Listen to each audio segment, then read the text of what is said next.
guess I'm finally live. Oh, okay. Well, if you're just coming in, welcome to Restore Belief with Nikki. I'm Nikki. I'm disheveled. Ugh, all right. Anyway, that's how it is today.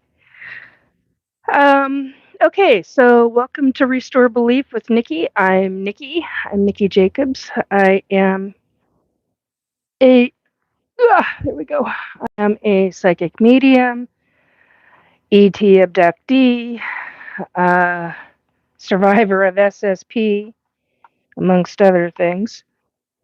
So, anyhow, tonight, uh, hello, Eddie. Um, Tonight is about SSP, um, which is, for those that don't know, is known as Secret Space Force. It's also known as Mars Defense Force.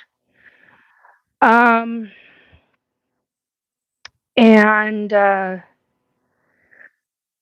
do not remember who it was created by, but it's a global government thing. Here, I knew there was something else I was supposed to do. Um,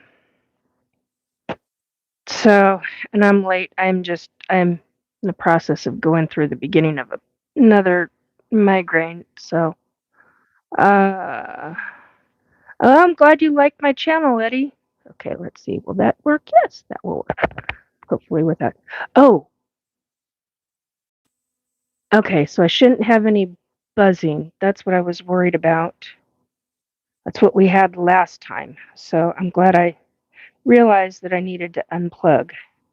And apparently this device is not even bothered to be turned on. What the hell? Anyhow,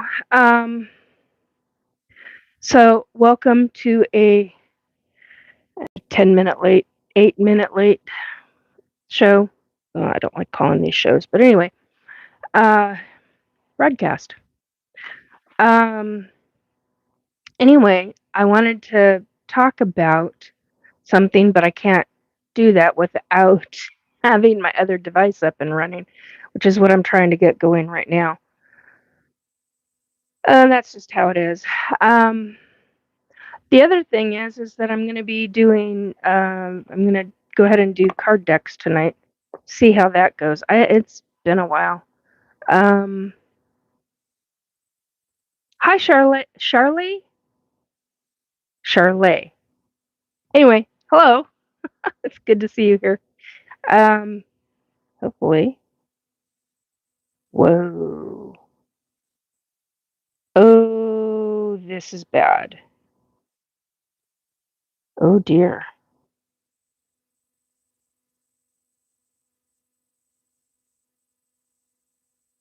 Wow, I can't see anything.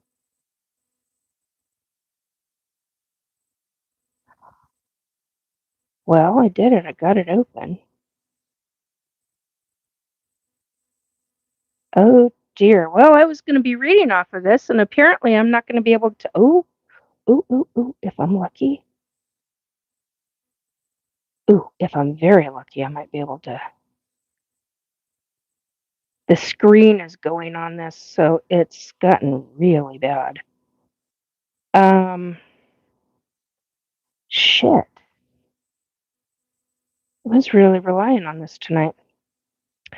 Well, I guess that's that. This is going to take a little bit longer. Hi and bye, Eddie. Arlo, hello. Nice to see you. Hello, Amy. Cuddle little lamb. What's happening, everyone? Yeah, well, we're just getting going here. I just got started. So anyway, damn, I was really relying on that. Apparently, I need to take this in, like, immediately. That's not good. Anyway, so regarding SSP, what I wanted to talk about was how I knew. Well, I didn't know it was SSP. When I first started remembering um, my time, I've had, so basically, what some people know, what many people that actually follow me now know, is that I don't do hypnosis regression sessions personally, which is fine. If you choose to do that, go for it. I have no problem with people doing that. But because of what I have psychically seen for my future, and actually for part of the US, um, or major part of the US, Congress will be getting involved. I don't know how. I don't know why. Don't care. I think it's fantastic.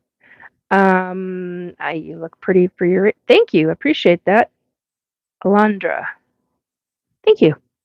Um, so basically, when I started remembering my ET experiences, it became questionable as to what all I was remembering because um, I had a memory of being on board a ship, not a true ET ship, true ET ship versus built by humans who are known as Terrans, and combined with ET, does not make for a true ET ship, in my opinion, based on what I've experienced with a number of different kinds of ETs. Hello. Hi, Ryan. Hi, Zena. Uh, America S. Cope. I can't even. Can you ban me? Yeah, I probably could. I'm choosing not to right now. Wardiot. Uh, Moonlight. Anyway, so basically, I wanted to talk about how this all really began. Um, I was asked what my SSP credentials were, and I'm like, holy crap, where do I even frickin' begin? And it got me to thinking, it wasn't what I was going to be. Yeah, you can ask away, Ryan. May I ask what you are doing? Uh, Having a discussion with you guys about my experiences. That's what I'm doing. Um, and so basically, and I'm also relying on you guys. If you can hear me properly, you need to let me know if you can hear me, and hear me well without any buzzing or clicking or weird sounds in the background, besides the chair. Um, so that's important. Anyway, yes, you can. Thank you. Appreciate that. Um, okay, so good. You hear me well. Thank you. All right. So when I started remembering, uh, yeah, 48, somebody else do the math. I'm 57 now. So it was 49. I think that's right. Um, and basically, I was having I was having weird, what I thought were dreams that were not dreams, that turned out to be real ET abductions. And when you wrap your toes, because you don't believe what you're experiencing, and yet you wake up chattering because you're ice cold. It's winter time, and you know that you turned your fan on before you went to bed, and your fan is aimed almost straight up. Not, it's at a slight angle, aimed up towards the ceiling, but not exactly straight up. And when you come through a plate glass window or storm window, whatever, anyway, over that fan, and you can feel that fan blowing, which I still don't understand how I could feel that. Because the ETs, when I was brought back, you look younger. Thank you, Ryan. I appreciate that. Um, Thank you, Amy. Yes, standard FYI, no political, religious, or personal antagonism in the chat, please. Yes, I very much thank you, Amy. I very much appreciate that. Um, yeah, there've been a lot of problems in the past with this stuff. So anyway, um, so when you go over a fan that you know is aimed up and your teeth are already chattering and you're shaking, you're actually feel like you're shaking in your skin because you're so cold, you're bone cold, and yet your body is going over a fan that's turned on high. I had the fan turned on in the wintertime to circulate the air, because I had found out that other apartments, that were like mine, in they had a long closet, and part of that closet opened up into the bathroom, and people were having problems with mold. So I didn't want to have that. Whenever we moved, I did not want to have that issue. And so during the winter time, I kept the air flowing. It also kept because the radiator was along underneath the window, which I just think is so stupid of builders to do that. But anyway, and I get why they do it. I just don't agree with it. But anyway, and so I had a fan about 3 feet from that window, 2.5, 3 feet, and to circulate the air, not only with the heat, but to also bring it back to that long closet by the bathroom. And when you go over that fan and you know that from the level, how high you are off that ground, to feel that fan the way you felt it means that you were at least 5 feet off the ground. I'm 5'3", folks. That means that if I had been standing, now I know this is a ridiculous thing to say, but if I had been standing there and at 5 feet, that'd be like right here to me, right? Well, no, about right here. I, that's a lot of fan. That's a lot of air flowing over a butt ass naked body. Now, since then, when they have taken me, I yelled and screamed at them when they were doing that, and I was realizing what was actually taking place. I actually started screaming at them because I told them, I said, "You're gonna make me fucking sick. You bring me, you bring any one of us humans into 28-degree weather from, and we aren't feeling the rain, but we feel the frickin' cold.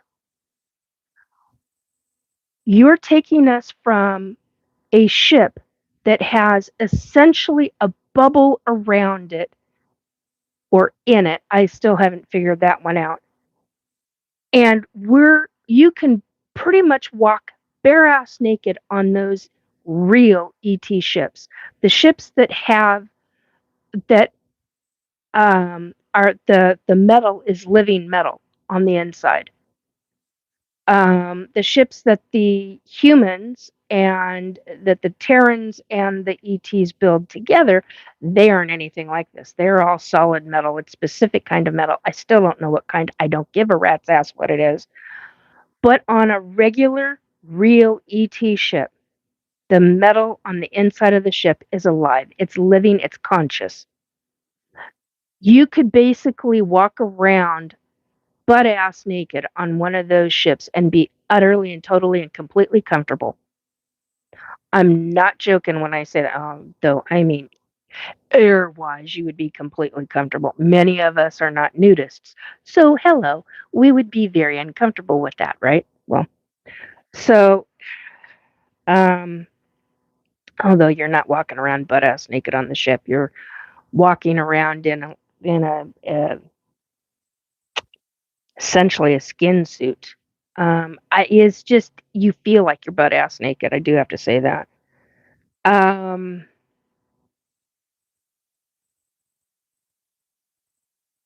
what was I gonna say? So I did yell and scream at them after I realized what the hell was really going on with me, and I told them, "You're literally gonna make every single human you abduct sick because if they go through what you just put me through again, coming out of a ship that is warm and comfortable into 28-degree air, ice cold winter air, snow on the fucking ground air, and back into my home. That's what woke me up. I told him, I said, you need to stop that shit because you're going to actually made, um, no, I wasn't in a med bed. Were you in a med bed? Not I may have, well, one of my clones may have been when I was in SSP. I don't know.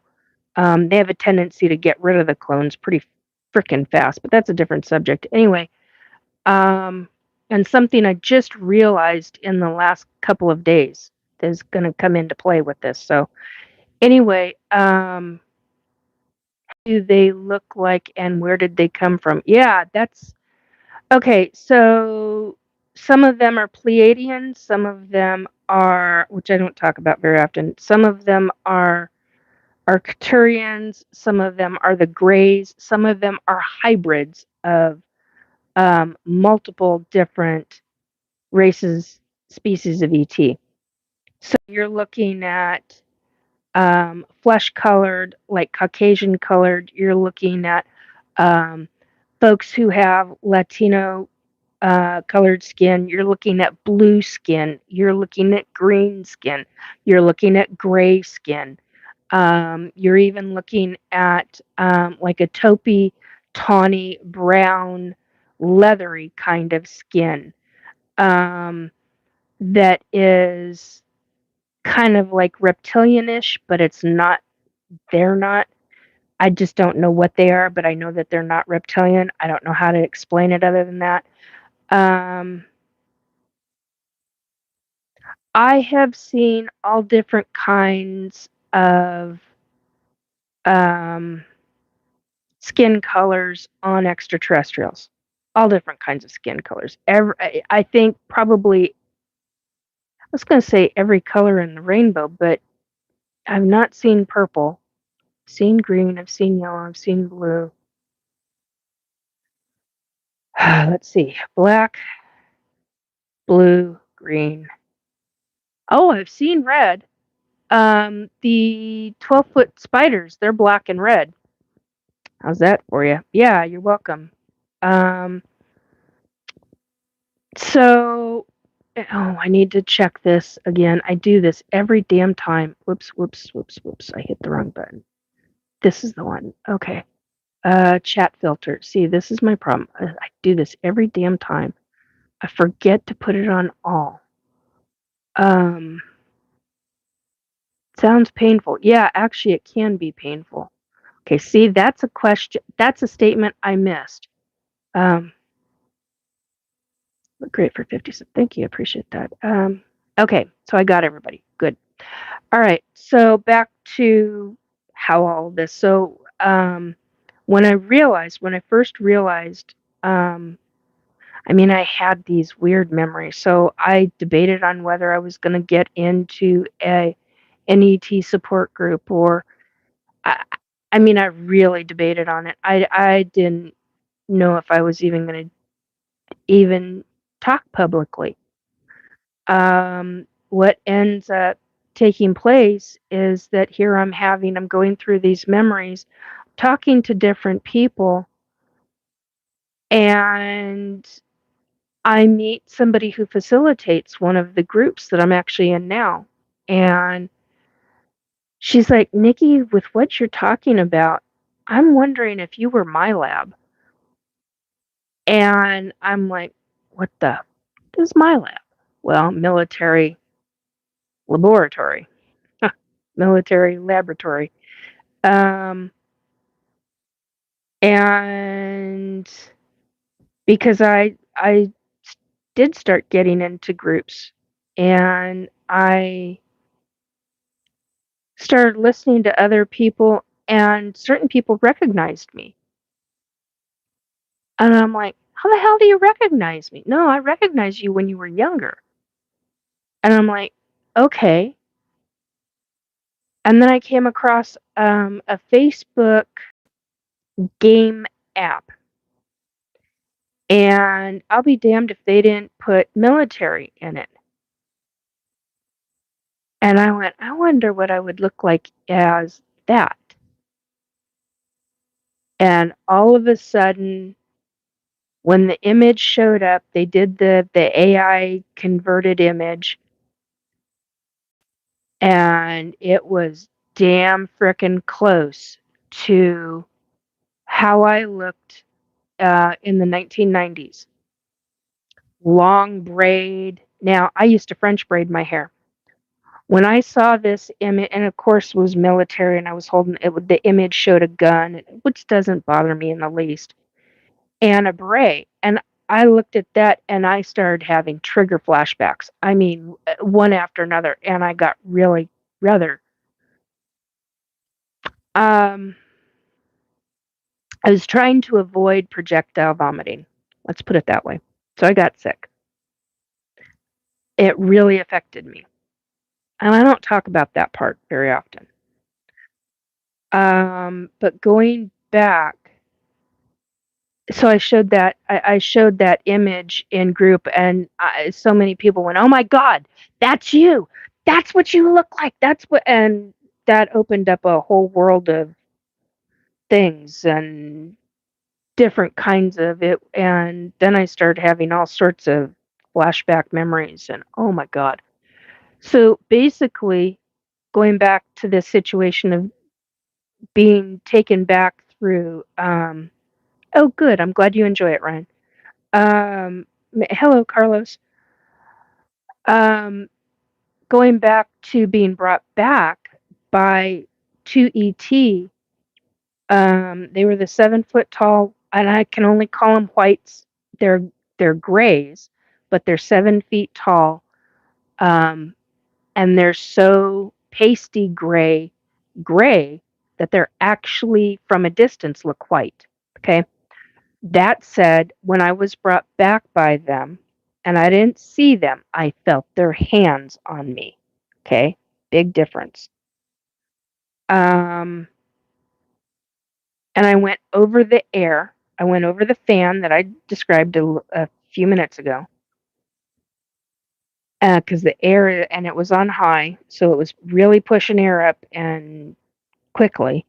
And when you feel that going over your body, coming in from outside, you're shivering and shaking so badly that your teeth are chattering, that you literally start, um,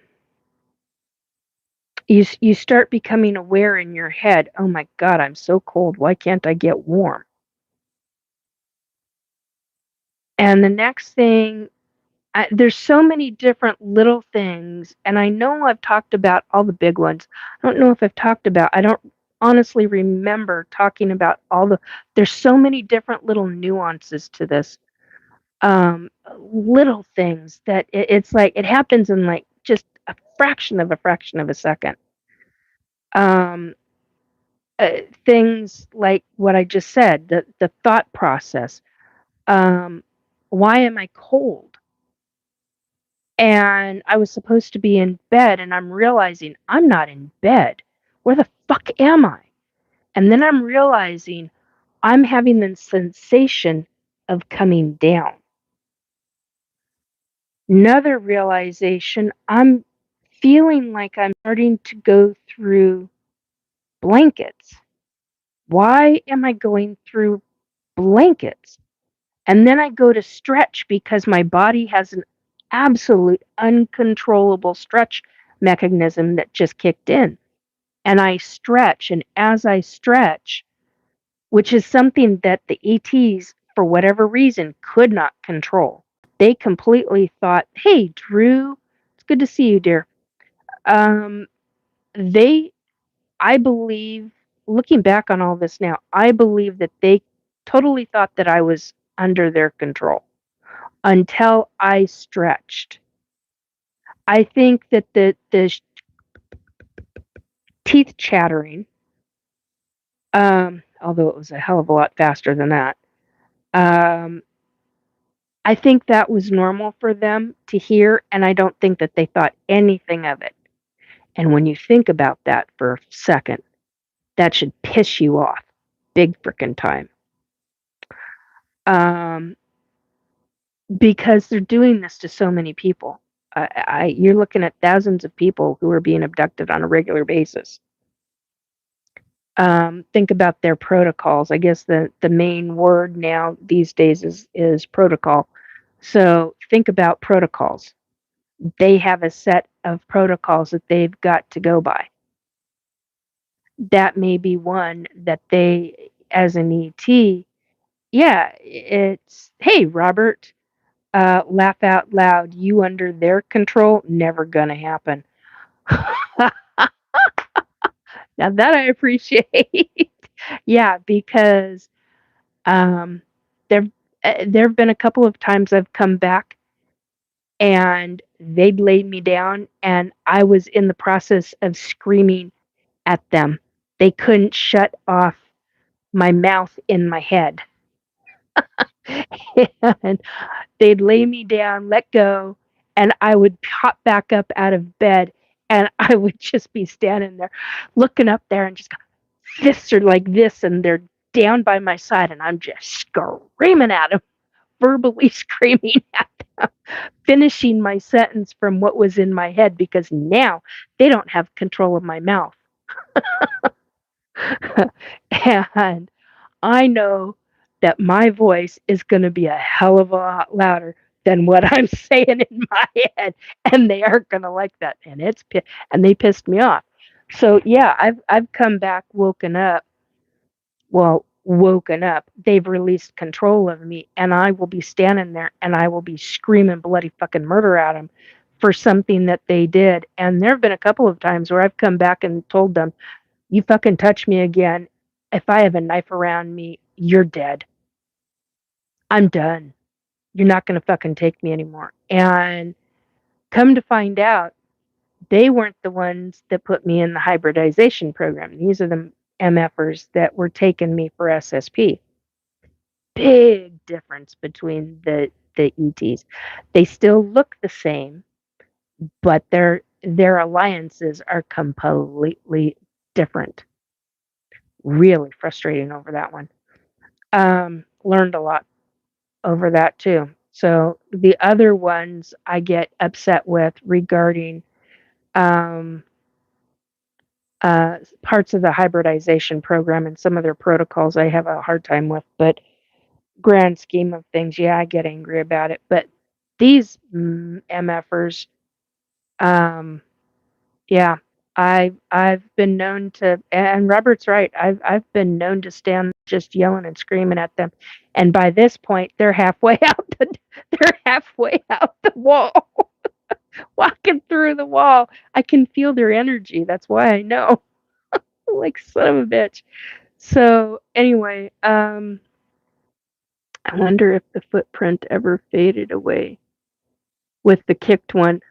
That's a really good point, Robert.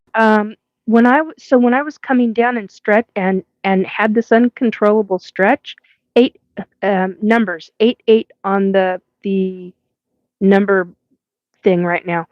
But when I was being brought down and I did that uncontrollable stretch, my toes hit something solid. My feet hit something solid. And when I realized there was something solid there, and there's not at the end of my bed, um, where I was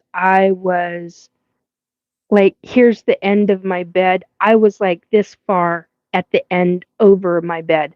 So my legs, so it would have been from my knees to my ankles or to the tips of my toes that were out here, and the bed is here. I mean, that's a pretty good distance knowing, and for whatever reason, I knew that. I don't know how I knew that, but I knew that, and it's very possible it was instinct. And when I realized that there was something solid there and there shouldn't have been, I literally gripped. And so both of my toes were gripped onto this really skinny thing. And I gripped really fucking hard with my right toes. I mean, real enough to, yeah, Robert's right. There's probably going to be bruising. I probably left a hell of a toe print marks on the ET's shoulders.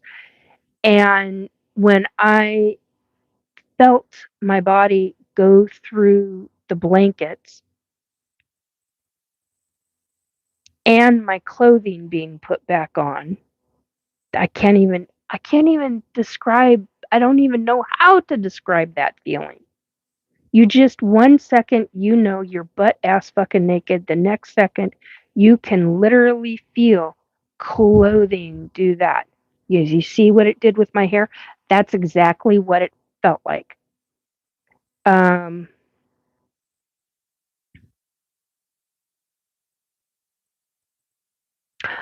thank you, Zena. I appreciate that. Zena's saying it is so difficult and such a shame that telling the 100% truth, it is so quote unquote out of the norm that it is hard for some people to believe the truth. I agree totally and completely. We have been, society across the globe, country to country, has been denied truth in many different ways, and it's really rather sad. Uh, it's a rather sad thing for humanity in a lot of ways. 8-8 still on the clock. Um, anyway, so Robert made a really good point. He's wondering if the toe marks are still there, if the bruises are still there, or if and that was a few years ago, but I gripped hard enough to, and I had long toenails at the time. I remember my toenails going in, and I remember when I got up out of bed, I grabbed this old phone and I started taking pictures of my entire room. I was like, did they move anything else? Did they anything? What the fuck? And I was like, okay, there really wasn't anything there at the foot of my bed. There was nothing really there. I was like, because I was like going through this. I'm imagining this. This is, oh my God. No, because then I realized my foot hurt. My, my right foot and my right knee hurt because I hit that force so hard with both of my feet. You would think that the force, but because I'm right-handed, I'm also right-footed. And when I stretch and when I kick, um, the right side of me is stronger than the left. Just how it is. And hello, quick, keck, quack, quack. Hmm. Anyway, hello. Um, and so it was, I was like, I know I felt that. And I remember bending over and feeling my knee and how sore the inside of my leg felt because, hello, you're going from like you're waking up to just barely starting to wake up to hitting something full force. I mean, it will really, that truly made it very real to me. And that's why when I hopped up out of bed, even though it was not such an easy thing because I've had a back injury, have had, and still have issues with it, I'm looking at my bed and I'm going, wow, it still mind blows me. It still is mind boggling to me um, that I'm an ET abductee. I still have a hard time believing it. But I know damn in real that it's real, that it's a real situation. Um, Sitting in this chair in my living room at the other apartment, sitting there watching. I was watching something on. It was either TV or it was on my phone. I don't remember which right now. Excuse me, or I was listening. No, I was watching something. I wasn't listening. I was watching. And I remember looking down, feeling like a on my on this arm.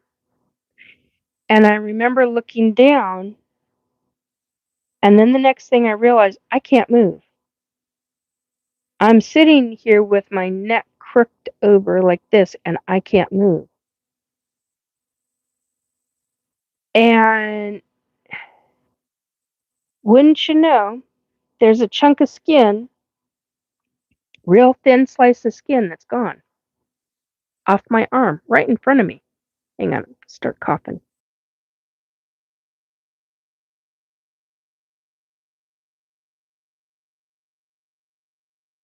Sorry, I'm starting to get one of those little tickles in my throat. Um, that they also, there are souls that are trying to fool you even when it feels real.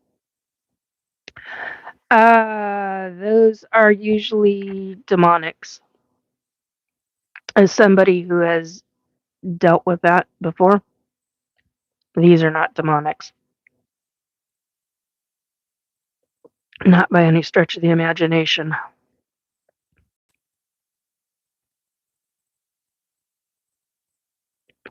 No. Why?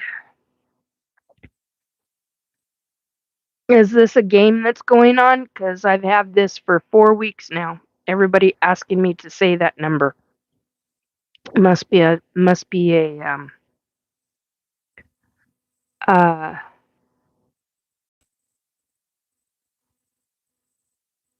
Balagani?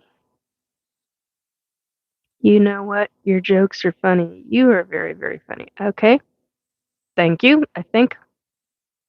Anyway, um, so yeah, it was a hell of an eye opener to me. To make that realization and then to realize that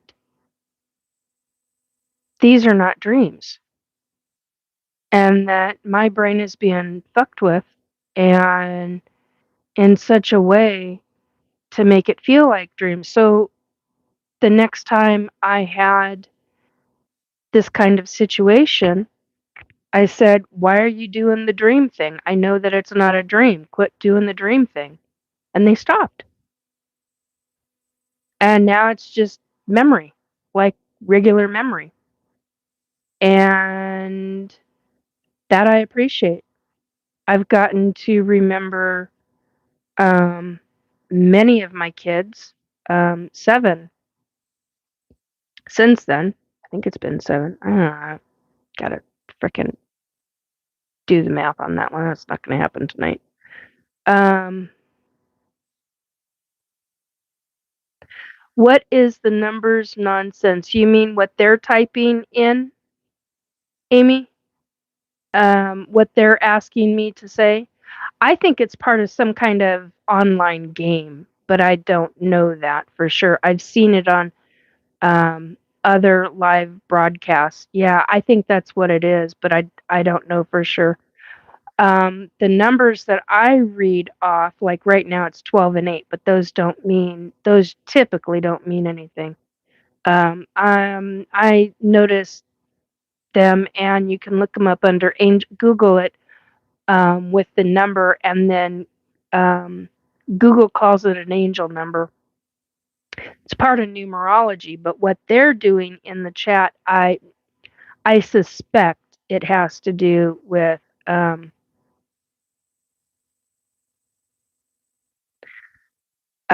kind of online game because I've seen it so many times on so many other people's lives. Um, so anyway, that's what I. Hopefully that answers your question, Amy. Fitness. addicted. Hey, can you give me tips to impress my girlfriend? How old are you? It's gonna depend on how old you are. Um, and how old she is.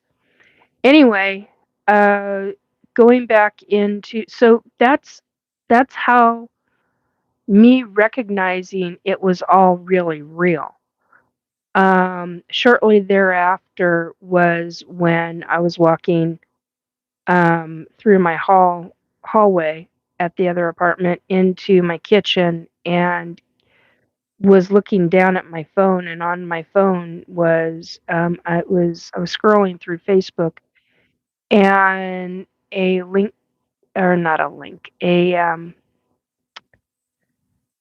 thing popped up from NASA showing it wasn't a NASA site. It was somebody had posted, and I don't remember who. It wasn't one of my friends. It was somebody else, and somebody else that I know had clicked like on it, and for whatever reason it came up in my news feed. And it was an image of what we call, or what NASA calls, the Butterfly Nebula. And that is when I put things together, because I well, I had phone in my left hand, a glass of iced tea in my right tumbler in my right hand, and the second I saw that image, I was about 3 feet from the counter of my kitchen, in my kitchen, I should say, and I saw this and almost dropped to the ground. I literally, I did drop my phone, grabbed on with my left hand underneath of the counter to hold, to steady myself. I reached out, pulled myself forward, had dropped the cup, but thankfully it had bounced, and steadied it, and then reached for the counter because I was going down. And the first words out of my mouth as I was starting to go down, I'm trying to remember if it was when I was going down or when I was coming back up. No, it was when I was going down. Um, First words out of my mouth were, "Oh my God, I know that as the Infinity Galaxy." And when I released this hand from the counter, I went, and then all of my 4-year-old memories of being on board that ET ship came flooding back. And that was when I contacted Robert immediately, who is one of my mods in here. And I said, "We need to talk. We need to talk now. This is," and he stopped what he was doing, and he's like, "I can hear it in your voice. What happened?" And I started losing it. I started losing it. I went, I I know this. This is, and he got me calmed down, and we went step by step, and he said, "What else do you remember?" And we talked about it. We talked about the ship that I was on. He was actually able to, um, because he's a psychic medium too, he was able to connect to me a specific way. And he said, "This is what I'm seeing." Well, first he asked me, "What are you seeing?" And I said, "This is what I'm seeing." He said, "Have you looked behind you?" And I said, "No, I can't." And every time I tried, I got really ill, like I was gonna be very sick. And so that's how all of this started really coming about. Um, so it really, you have somebody who wanted, all my life, I wanted to meet ETs. Growing up, and I never understood why. Did I believe? Yeah, I believed in UFOs. Did I believe in ET? Yeah. but it was so far away from me, at least that's how I thought and that's how I believed. Um, and I grew up with a family. My mom was a single mom. My dad wasn't around often. Um, well, I mean, when I was younger, yes, he was, but when I was older, no, he wasn't because he had moved to California from Washington to California. Um, and it went to the point to where I was so stunned by all of this because when I talk about I have lived an average, everyday, normal frickin' life, and to start making realizations that you really were and have been your entire life an ET abductee, and then you start having flashback memories. And you know what flashback memories are because of what happened to you during your childhood sexual abuse. And yeah, I am going to say that. I don't have a problem with talking about it. I'm a survivor of childhood sexual abuse. Um, the perpetrator is dead this year. Came walking through my living room wall. Um, had a lot to say to him. Uh,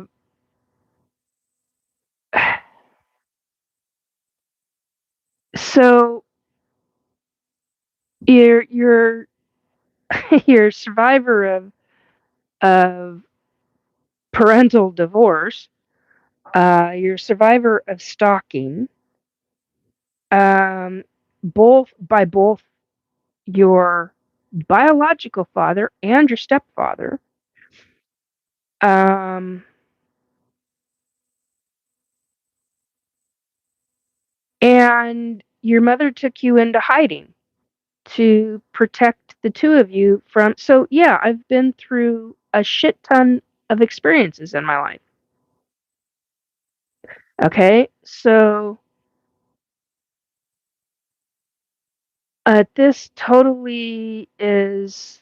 I mean, this was a mind bender. I'm still going through these really incredible mind bending experiences, such as remembering that I was part of the Gates program. One part of it. There are parts of it that help kids get further in their education. Then there are other parts of it that go into deep military, hidden military shit.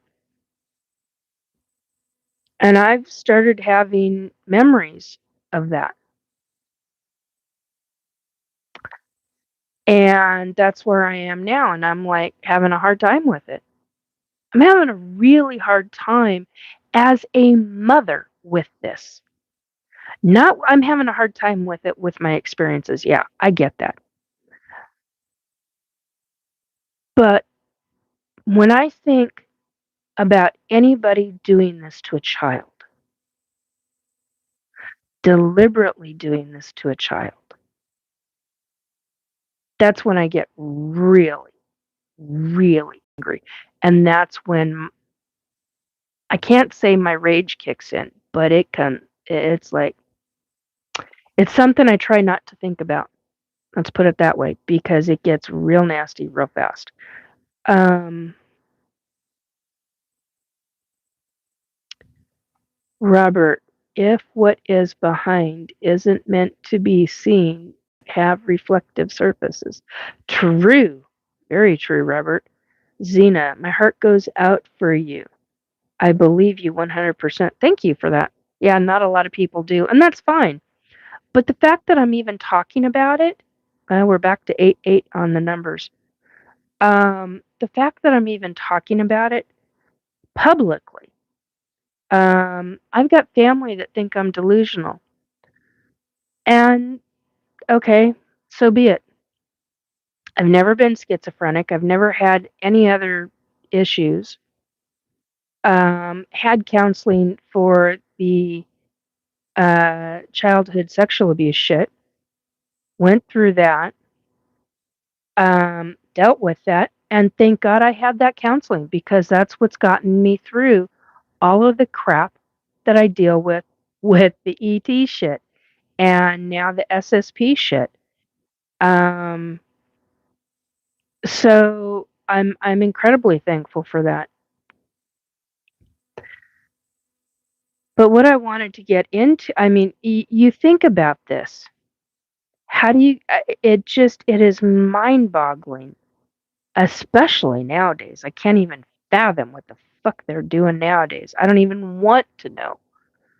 Um, so my memories that I talked about last week were, I believe I talked about it last week, were my most recent is remembering being given, well, I've remembered this for a while. I just didn't remember me waking up in the van that they were abducting me in.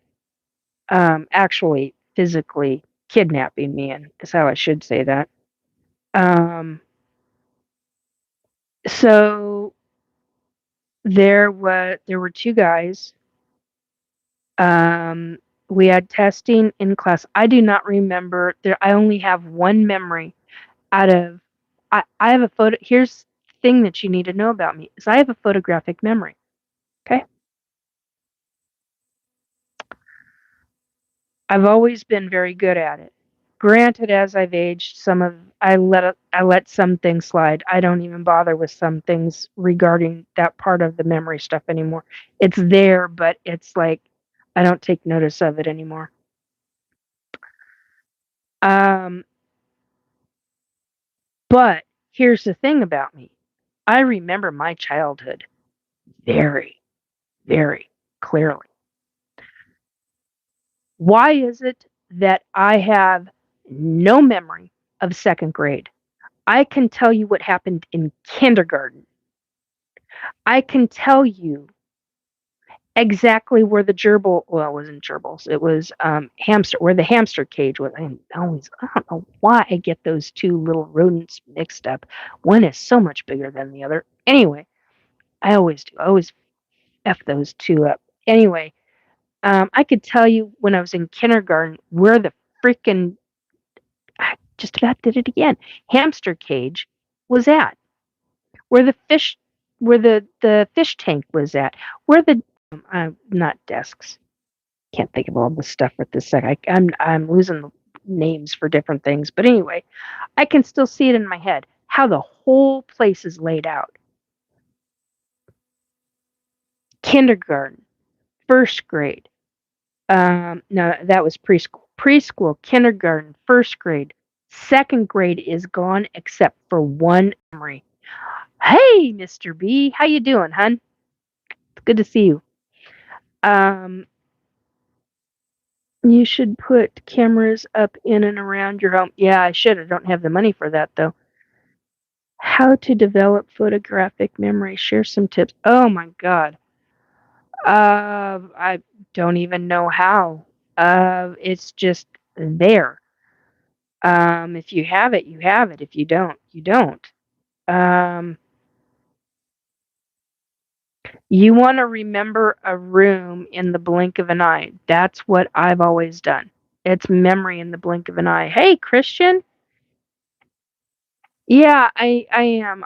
I wasn't earlier, but oh good. I'm glad to hear that, Mr. B. Um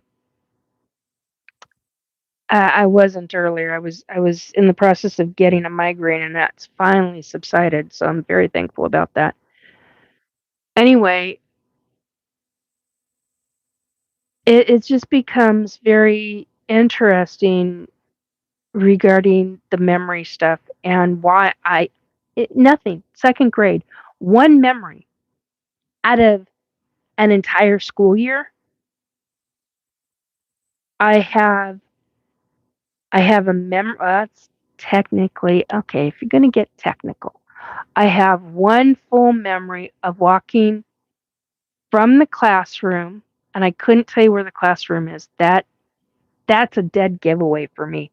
That's a major no-no for me. I could not tell you where the classroom is. I can actually all of the other kids no. Hot Pepper, you're asking an excellent question. Did your parents know what happened to you? No. Not a clue. If they knew, they would have been up shit creek. My dad would have been up somebody's ass. Somebody would have been dead. I kid you not. I was it's like no. The, no. They would have been gone. Was my dad strict? My dad was hyper protective. Um, which is interesting up until he wasn't. I don't know how to explain that one, but anyway, yeah. Um, yeah, Christian, that's exactly it. Dads don't play when it comes to their daughters. So, okay, so that's a hot button topic, Hot Pepper. Hot Pepper just said, "Who hurt you?" I'm sorry, I'm late. Uh, so this is a conversation about ETs, about SSP, which is Secret Space Force, and how I ended up getting there. I was part of, in the 1970s, I was a kid who was being tested in the Gates program in second grade. And this is what I was talking about. So I have a photographic memory and I have no memory of second grade with the exception of this one. We're walking the rest of the class. I I have this body sensation that I came late to class, which is not right because I was always on time for class. That was one thing my mother insisted. It was mandatory with me, so I was always on time for school. That was a big, big deal. And because I got myself to school, she went to work, I got myself to school. And I'd been doing that since kindergarten. So, I mean, I come from Gen X. So, uh, Gen X generation. So basically, I mean, you're 6 and 7 years old and you're walking yourself 5, 6, 7 blocks to school by yourself. That's just what we did back then. Um,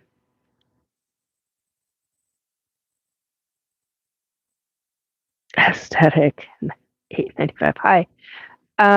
So my memory is of everybody else walking, and some of them were running. And I don't remember the running. The only reason why I know that they were running is because I remember the teacher saying very loudly, "You must walk down these halls. You cannot run." And it was a very loud voice. It was like almost booming. And we made it to the library. She and I were the last ones into the library. And it was on the second or third floor of the building. I don't remember which right now. Big double Great big double doors, and they were wide open. They were open off to the side. Excuse me. And you hear the hush whisper tones of other kids walking around. And I start looking. We had some kind of, it's like a book report, but it's not a book. It was oral. Nothing was written. And so we were there to choose a book. Well, unbeknownst to me, because I didn't remember it, because I was given, before I left, I was given, I think that was the orange stuff. There were two different liquids I was given. One was yellow, one was orange. Um, I know other people talk about pink stuff. I don't remember pink stuff. I remember yellow and I remember orange. The orange stuff was supposed to taste like Tang or some version of Tang, and it was thick. That's the other thing. If any kid has ever had like orange flavored or bubblegum flavored Augmentin as an antibiotic, that's kind of like the the the thinness or the thickness of this liquid, sort of. Um, and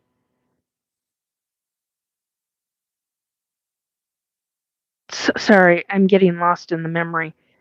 Um, and that will happen periodically with me. What I've realized since I've started talking about this stuff publicly, um, when I start remembering, I start getting lost in the memory and seeing all the different sections. Anyway, so I was back and I had this groggy sensation in my body. I was slow. I felt like I was really slow. It was in slow motion. And normally I would have been running. I would have been one of those kids that would have been up ahead in front running and being yelled at for running down a hallway. And I walk in and I'm looking down different aisles, and there's this one specific aisle I go down, and there's a great big, like a 3-inch, 4-inch wide book, and it says War and Peace on it. Now I understand, because by this point, they had me on and off Fort Lewis McChord base in Tacoma.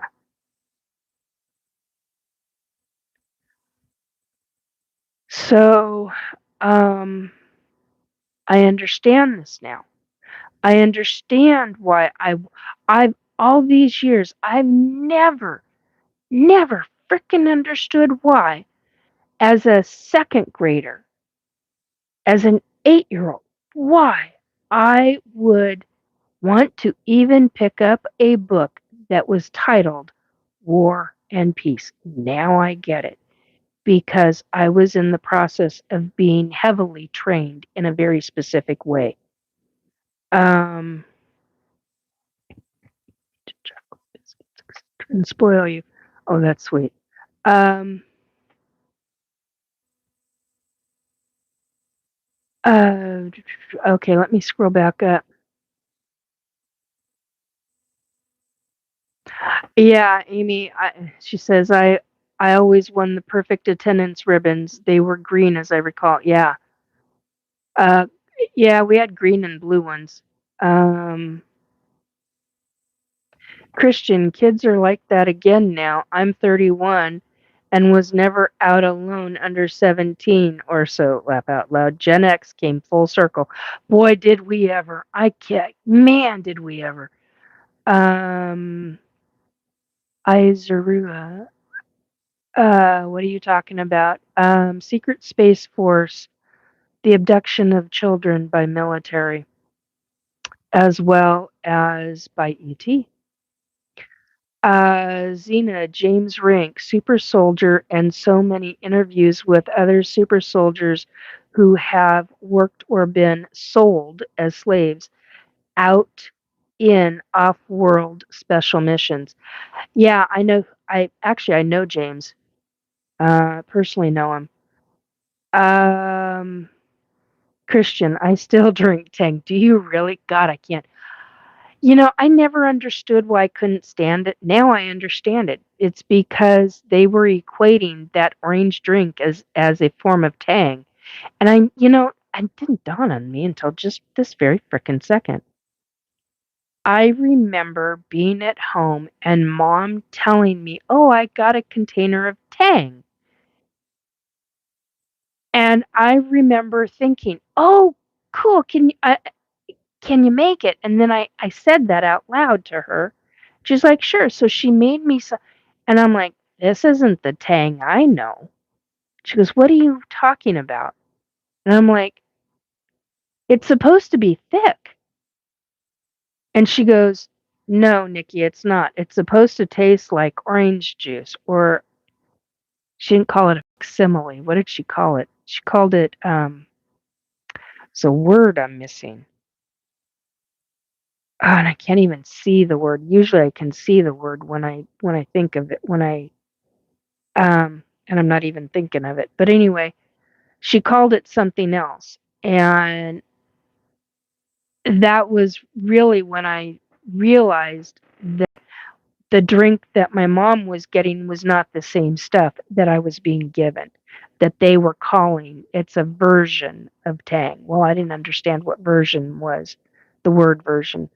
Um, so they would call it it's like Tang. Well, no, actually, it's really not. Um, and it was creamy. It had this creamy factor to it. Very strange stuff. Anyway, um,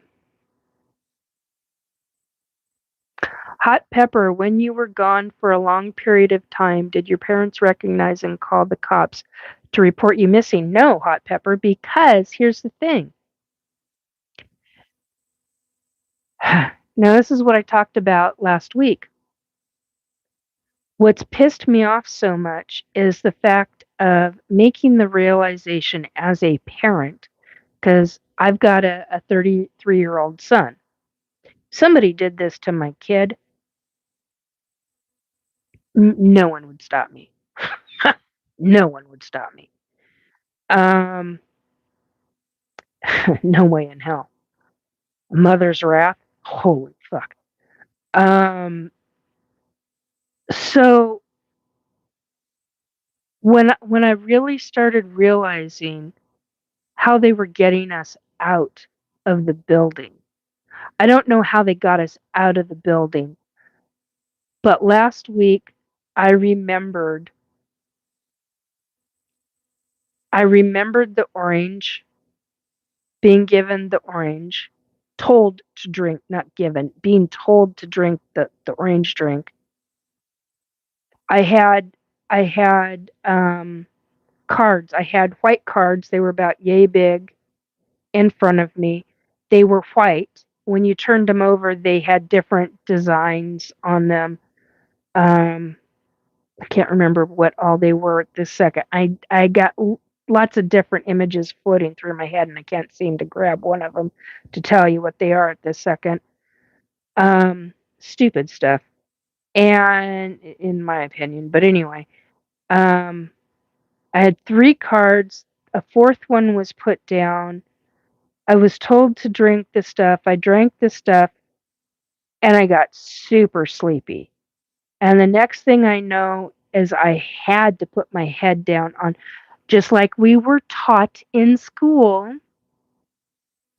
When you get tired, cross your arms on that's not a chair, on the desk, and lay your head down. So that's what I did. Laid my head down and I was out. Excuse me. The next thing I remember is it's a fraction of a memory, and I think it's a fraction of a memory because I was so groggy. I remember feeling motion and rocking, like kind of side to side, but then like this, kind of like this. And basically, when I open my eyes, I'm looking out a window and realizing that I'm in a vehicle. And the only way that I could be in a vehicle that I'm seeing what I'm seeing would be inside of a van. I can't even begin to tell you what this does to me as a parent. Parent-wise, I can't even. I can't even go there. It's just. I can't. And there's a guy sitting here who's the same guy that was doing the tests. And there's a guy sitting in the passenger seat, and I don't know him. I don't recognize him. And through the windshield is the military gate of Fort Lewis McChord, 1970, mid 70s. and there's a guy dressed in fatigues at the gate. At the gatehouse is how I should say that.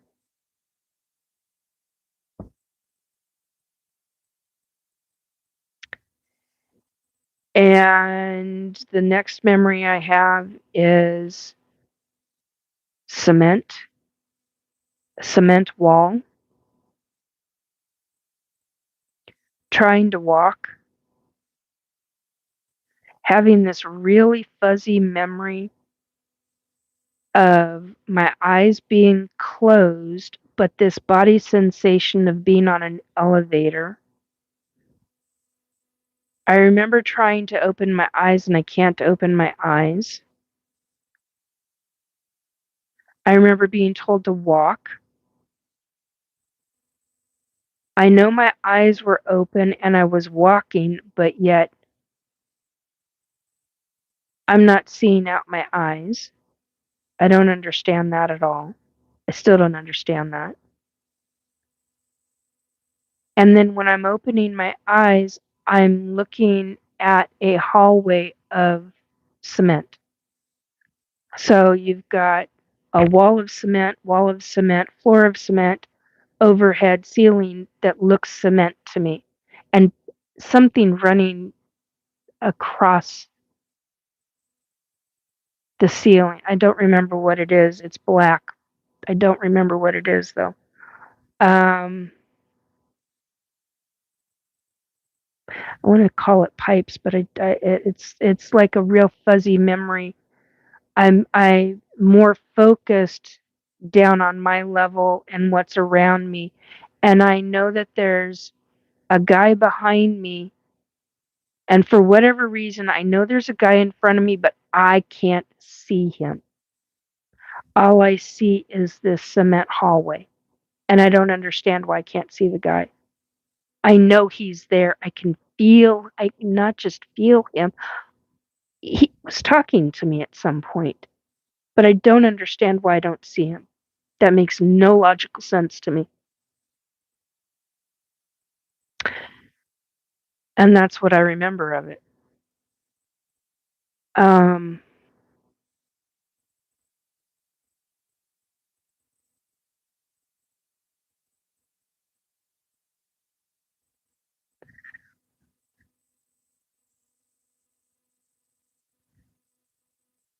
YouTube.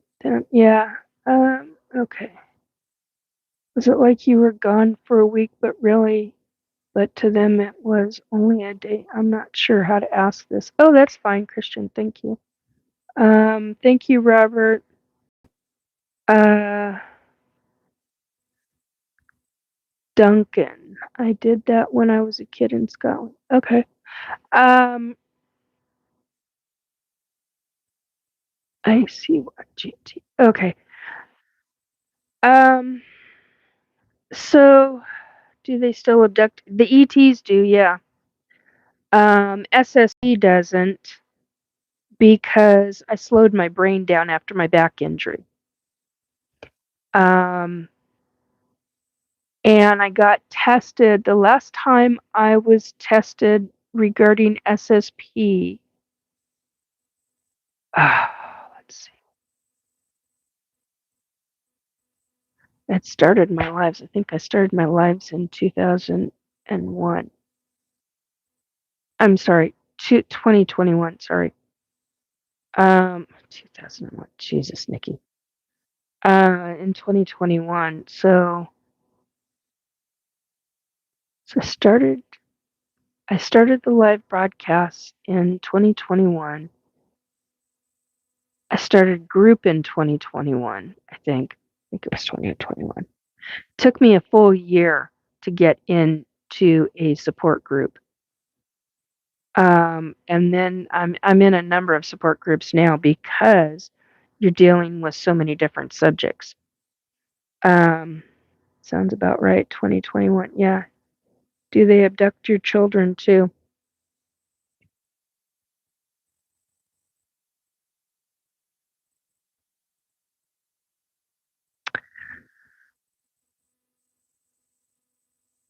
Oh, my kid watches this. He's not gonna like what I say.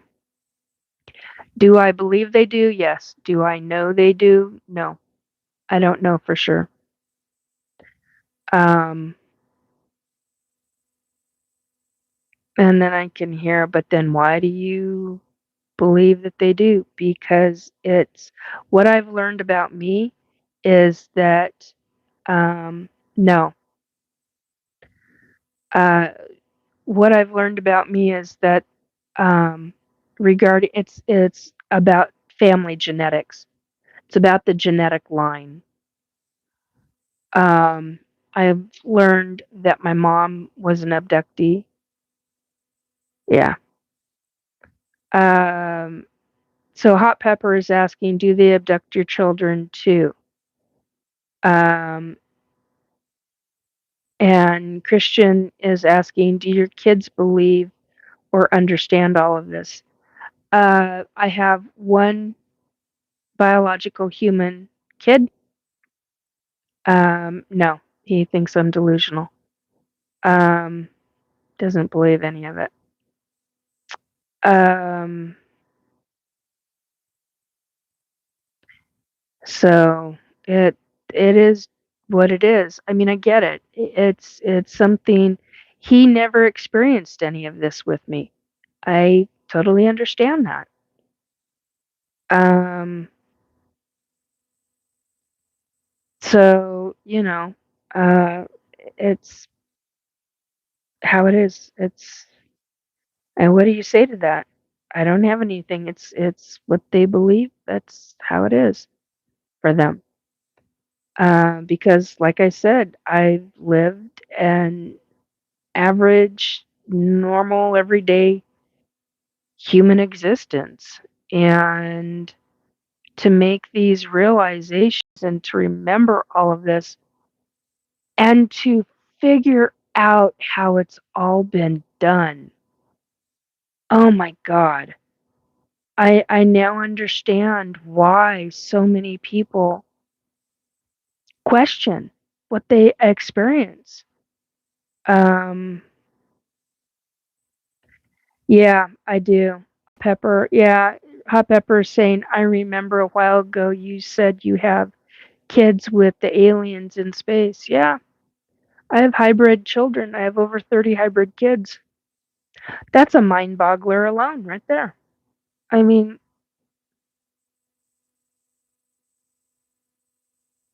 yeah, had 26, now I've got over 30. It's a hell of a thing to think about. Anyway, um, Christian, do you have a good relationship with him even though he thinks you're delusional? Basic response is fine, no need to get personal, thanks. Um, yeah, for the most part, we do. Um, Xena, they also wipe out memories. Yeah, they do. They block memories. What they do is what the ETs have what certain, not all, what certain ETs have the ability to do is screw with the human brain a specific way. And in that, they can block memories. Um, really is what they do. They don't wipe them out. They don't wipe out your memory. They literally block your memory. You can actually break those blocks. Kind of hard to do, but it can be done. I don't even know how I unblocked my memories. Um, yeah, here's the thing, Xena. So Xena just said Montauk Project. Um, yeah, there's Montauk, there's My Lab, oh God, there's a number of them. There's three that come to my mind. I just can't think of the name of the. You got My Labs, Montauk. There's another one. It starts with an M, isn't there? I can't remember what it is. There's three main ones. Um, no,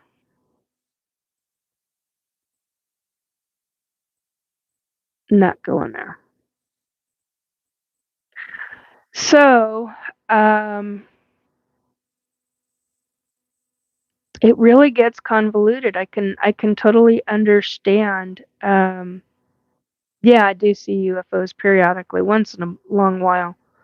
Um, Hot Pepper, what state are you in? Washington? Um, West Coast, not East Coast. Um, yeah, I've seen a few UFOs. I've seen Sasquatch. I've seen different Fae. That's a mind. I don't know what's more of a mind bender, seeing the Fae or seeing the Sasquatch. I love the Sasquatch. Man, they have been so wonderful with me. Anyway, so store boy. Uh, Xena split the personalities, so the person departmentalizes memories. Yeah, owls before you see aliens. No. Um, no, I've not seen the owls that then turn into ETs. No. Although I have seen, ouch, ouch, ouch, ouch. I've seen a Lyran. Well, it's not a Lyran, it's actually a Laborian, but they're from the Lyran system. Now here's a wild one for you.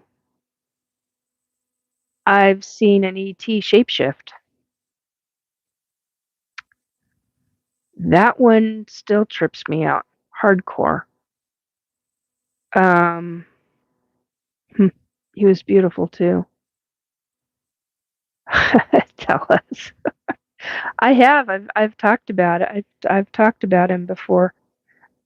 I cannot pronounce. He told me specifically. Um, he told me specifically that in his language, the human tongue literally cannot articulate the word because our tongue. How was it put? Our tongue doesn't roll enough. That's how it was put to me. Um, so how do you say that?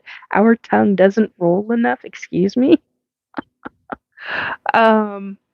Oh. Anyway. What else? Um. Well, that's your opinion, and if you don't believe, why are you here? Fake phony, says Tracy Ray. Anyhow, uh, he was um, 8, 9 feet tall, and I have to look over here because it's the only way that I can describe the height because my ceiling is 9. Was it 9 feet 8 inches? I think. Um, and that's 7 feet. That's 8 feet. That's 9 feet. So he was somewhere between 8 and 9 feet tall. Um,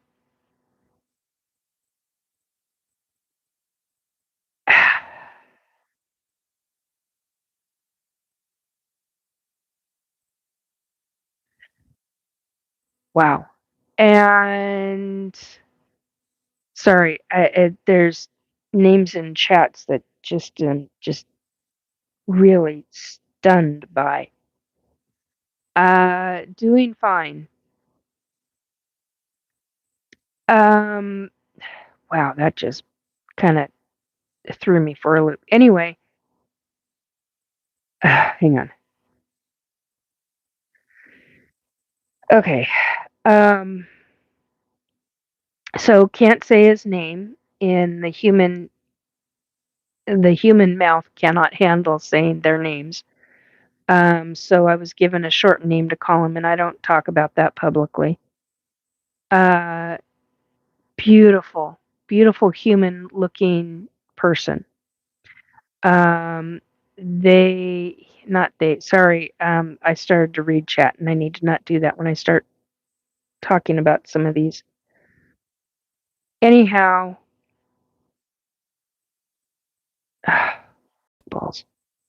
That really threw me off. Um,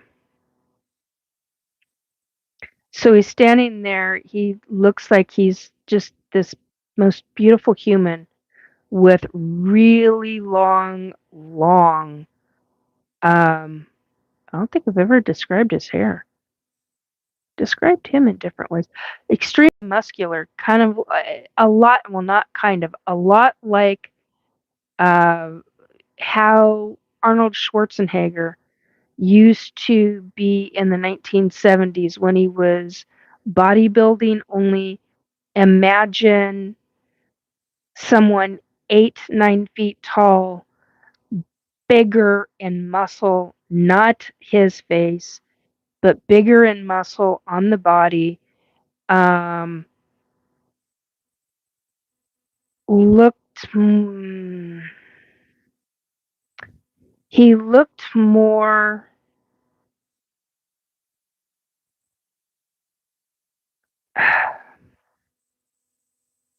how do I say this? No matter how I say this, it's going to come out as offensive, and I don't mean it that way. I literally cannot seem to grasp the words. Arabic had the most beautiful, but yet facial features, skin was not Caucasian, was not brown, was not. I don't even know how to explain it. Um, Hair was not black. It was like a combination between light and dark brown, but it wasn't black. Do you remember? No, I don't know. I don't know if I can. Well, if I say that, that's gonna. The Cowardly Lion in the original Wizard of Oz movie had curl spirals in his hair. Reminds me very much like that. Um, Wavy, not super curly, but a lot of waves in his hair.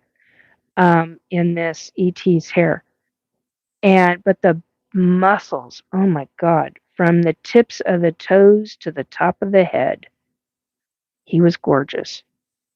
Butt ass naked, gorgeous. And I'm a person that loves. I've got the photographer's eye, and I love skin and bodies and tones and um, shape of bodies, and I see beauty in the human form. I don't care if it's male or female, beauty. Just I see beauty, and that's when I think of him. That's what I see. I see this incredible beauty, and then he shapeshifted.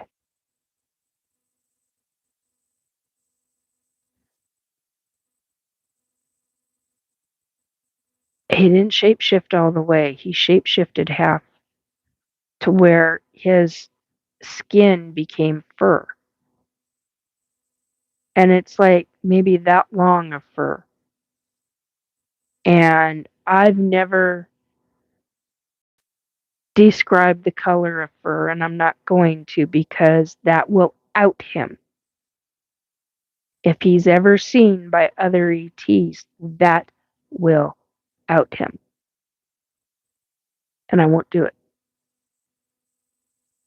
Especially with what I now know about SSP. There's no fucking way in hell that I will out him. Um, he had very specific patterns on his fur. His face even changed, partially shifted into that of a feline.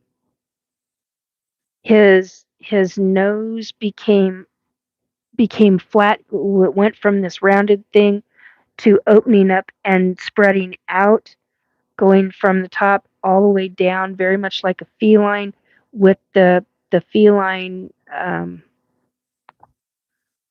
upside down triangle. I can't think of what the hell the tip of their nose. Part of the upper lip started to shift and change, but stopped. And I remember standing there I was so in shock. I didn't scream. I remember thinking, oh my fucking God. And that's the last thing I thought. I was just so stunned and dumbfounded by what I saw. I just, it's like I'm seeing him stand right. I mean, it's just, wow. And then he was talking to me and we were talking and I got comfortable. And then he shapeshifted fully. A standing upright. I can't classify him as a lion. I can't classify him as a panther. I can't classify him as he was a feline. I just don't know what you would call that specific kind of feline because it was like 3 or 4 felines rolled into one. And it just, and that was the thing that when he shapeshifted back, that was when I realized his nails shifted. His fingernails shifted. I didn't catch that before. I think because I was so stunned. But when he shapeshifted back to where he had fur on him, he had claws on him. And his nails came up and went back. And I was like, that's what I focused on the most. I was so stunned by this. And when I took this to the information to somebody, he said, those are Laborians. And I went, what the hell is a Laborian? He goes, well, the difference between a Lyran and a Laborian is that the Laborians, when they shapeshift, their nails retract, like what you said. And I said, and the Lyrans, he said, no. He goes, their nails do not shapeshift into claws. They do not come back out. And I said, that's what was so mind bending to me, because when he went back in, his nails, they were long, like a human, like actually more like a human female's long nails that they get at a salon. And they were black. That's the other thing. They were black nails. But when he was fully retracted as a human, or fully shapeshifted as a human, his nails were white, like they're just like yours and mine. They were just, it was such a mind bender. I can't even, the interesting thing is I've wanted to get that. I've really wanted this, and I haven't done this for myself, but I really need to get what is that Crayola um, clay, that white clay that you can buy in a bucket, and you can make whatever you want out of the clay and then let it air dry. That's what I want to do. I want to make a small, like maybe this big, maybe that big, clay model of this shape-shifting ET. I want to do him as in his human form, and I want to do one of him in his full feline form. And knowing me with all the detail stuff that I do, I was gonna take an entire frickin' bucket just for one version. And I don't have money to spend on that kind of stuff. So, I mean, things are pretty damn tight right now. So, but yeah, matter of fact, I should probably put that on my gift list, my Amazon gift list. Um, 2 buckets of that. God. Um, because I've stopped painting, I've stopped doing a lot of my other art. I've just been trying to deal with daily life stuff. That and getting lots of different info from um, other side about different things. No, not Skinwalker, not Skinwalker, Rev Nation, and hello, hi. Free Flyer says hi, hi. Um, do they tell you of future events? No, not usually. Um, Free Flyer, Our World. Whoops, I hit a button. Oh, jeez. There we go. Thank you. Hit a button on lighting. I didn't even know I did it. Um, Flavor 8 is what Jim Jones. Yeah. Uh, Free Flyer. Our world is not what people believe. There is an entire world that is unseen. Boy, is that ever an understatement, Free Flyer. I mean, truly, when you think about this, it really is. Um, yeah, it's just a hell of a thing. So here, those are full on memories. Those are not dreams. Those are full on memories, and they're pretty fucking mind bending, in my opinion, to say the very least. And I gotta keep an eye on. Okay, I'm good for that. Okay, that's what I needed to know. Um,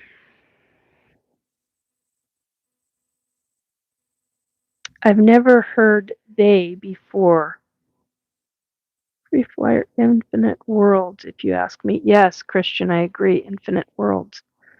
Um, Never heard they before. What do you mean they before, Drew? What do you mean? Um, so getting back into the SSP stuff, uh, it really is a big. This whole thing is a really big deal. You deal with. This has been a mind bender to me, trying to process all this stuff. Um, the interesting thing is that with that shapeshifter, he's the first ET that I actually felt safe with. Safe enough to where I knew that he would protect me with his life in any way or every way possible. Um, and he's the only one I've ever felt that way with. The only one.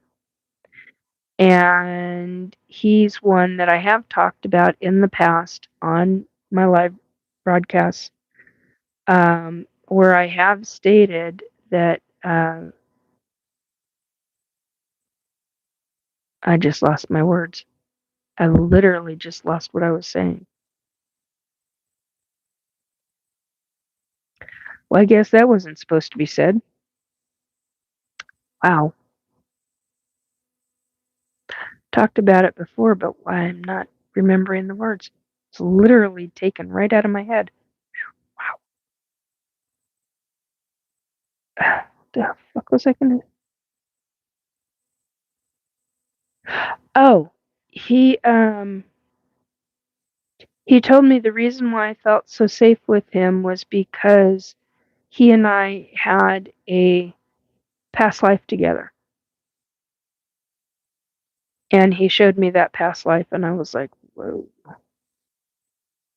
And I've since had my own memories, and I've remembered those memories, and I was a Laborian, long, long before I ever became human, long before I ever became human. And it's the same way with the Sasquatch. I am so comfortable with them, and I know that they would protect me, if I ever asked, and I've never asked, but I know they well, oh, I take that back, I have asked once. Um, I believe it was August of 2019, and I asked in May of 2019 because I knew I had a psychic vision, and I knew that our entire team was gonna be abducted, and sure as shit, most everybody was. Um, to the point to where there's evidence of it. I mean, there was quite a lot of evidence down at, Isetti Ranch, where half the team was and the other half was up at Mount Baker. And the ones that were up at Mount Baker were the ones that were gonna be abducted. And I put out a emergency scream and literally got back, um, a message from the Sasquatch saying, "We will protect you. We will protect your entire group." And they did. Not one of us was abducted. Um, although the rectangular ship showed up to do that very thing, take us off Earth, and somebody somebody there saw the ship. I'm the only one who's ever going to talk about it publicly. And I'm not outing who else. Um, that's their life, their story. And that was the morning that we were in the process of leaving, and I had a protective time loop, time lapse bubble put around me, and where they drilled into my knee. Anyway, getting back to that was not pleasant. God, I was pissed over that. I was really fucking pissed off over that one. They literally stopped me in action, and nobody thought anything of it around me. I mean, you talk about all of that. It's just really a mind bender. Um, and Xena, I've been on James's, and not that one, not the Isetti Ranch. I've never been to Isetti. The other James that you had mentioned, I had been on two of his shows with uh, MIB. Anyway, um, and that's when I found out that the Jeepers Creepers monster was real and that it was an ET. Because while the MIB was talking, I had psychic visions of, good night, Christian. I've been traveling all weekend, so I'm off to bed. I I totally understand. I trust that one. You're probably dead dog tired. Go get some sleep, my dear. Um, anyway, so that's when I found out that the MIB was, yeah, he was telling the truth, that it was a real being, and I don't know uh, from the MIB if he knew that it was an ET. The Jeepers Creepers thing was an ET, but I saw the ship. Not only saw the ship, know that it, well, anyway, there's a number of things that I know about it that I got psychically from it, and it was quite a, hello, JJ. It was quite the psychic bit of information. Hell of a realization to me. Um, I think James wanted more out of me from it, but that's what I got psychically. I was like, holy crap. And then I talked to the MIB for quite a while after um, each show. So um, it was a hell of an eye opener. Let's put it that way. I didn't know that that thing. Yeah, it was based on the movie, but they're Hollywoodized at the same time. So sections of the movie were real, and sections of it were Hollywood. What else is new? Um, so and the church. Wow, there is some serious paranormal on that land. Wherever that land is, holy crap, there's a lot of paranormal on that land. Um, that was another mind bender. I've been so itchy the last 4 days actually. Sorry guys, I'm usually not this itchy. It's just driving me nuts. Um, so what else? Oh, so back to the SSP. So here you have me being this little kid, and what bothers me, oh, glad you like it. What bothers me about the SSP stuff is, as a kid, because I was 8 years. I was in group when I had a trigger moment, and I had a trigger of being cattle prodded in my back. There was a officer um, off to my. It's not directly in front. He was off.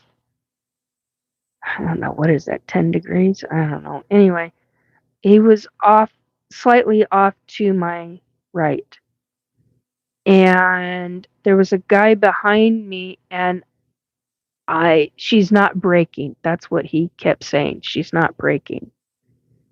And there's other things that he was saying. And I was getting cattle prodded, electric cattle prod in my back. And I remember sitting on my knees. I wasn't cross-legged. I was sitting on my knees, bent over. And by this point, I think he had done it for the third time. And that's when I flopped. Well, I know he did it for a third time, sorry. And I flopped over. I just, and I just remember lying there, going back and forth like this, and kind of like this, but mostly like this, just crying, just constantly crying. And they, they couldn't shut me up from the crying. And, you know,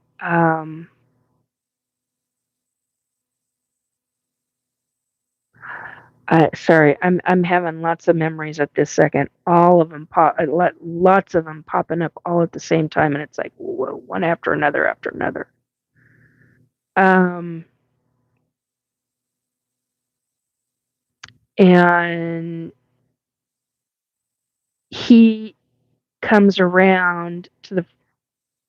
No, he comes behind me. Comes walking behind me, and there's kids behind me. There's other kids behind me, and he comes walking directly behind me, around to my left, and start yelling. The guy over here is giving him orders. I don't remember the orders because I'm crying so loudly. And this one starts yelling at that one. And they're two officers. I don't remember what their ranks are, but they were two military officers. There's a total of 5 of us kids in that room. And there's a dark reflective mirror off to my right. That's the other thing that I remember. Um,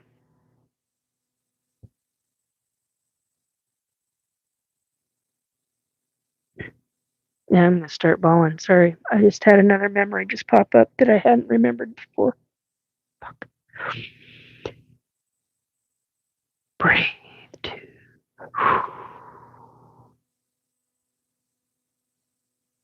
So, these two are yelling and screaming at each other about. Sorry.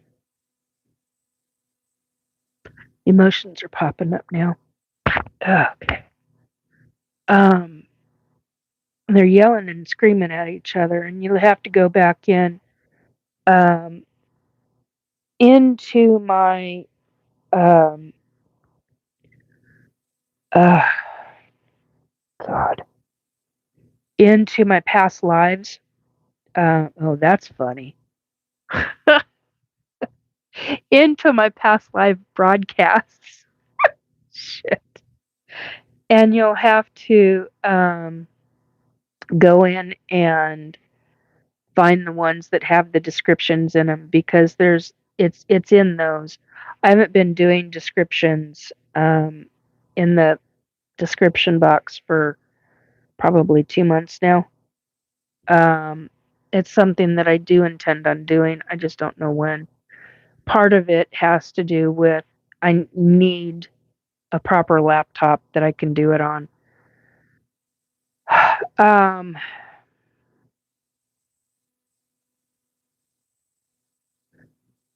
yeah, sorry, that just really didn't expect that. Anyway, so because I don't remember the exact words right now, mostly because I'm having a hard time trying not to focus on this other memory. Um,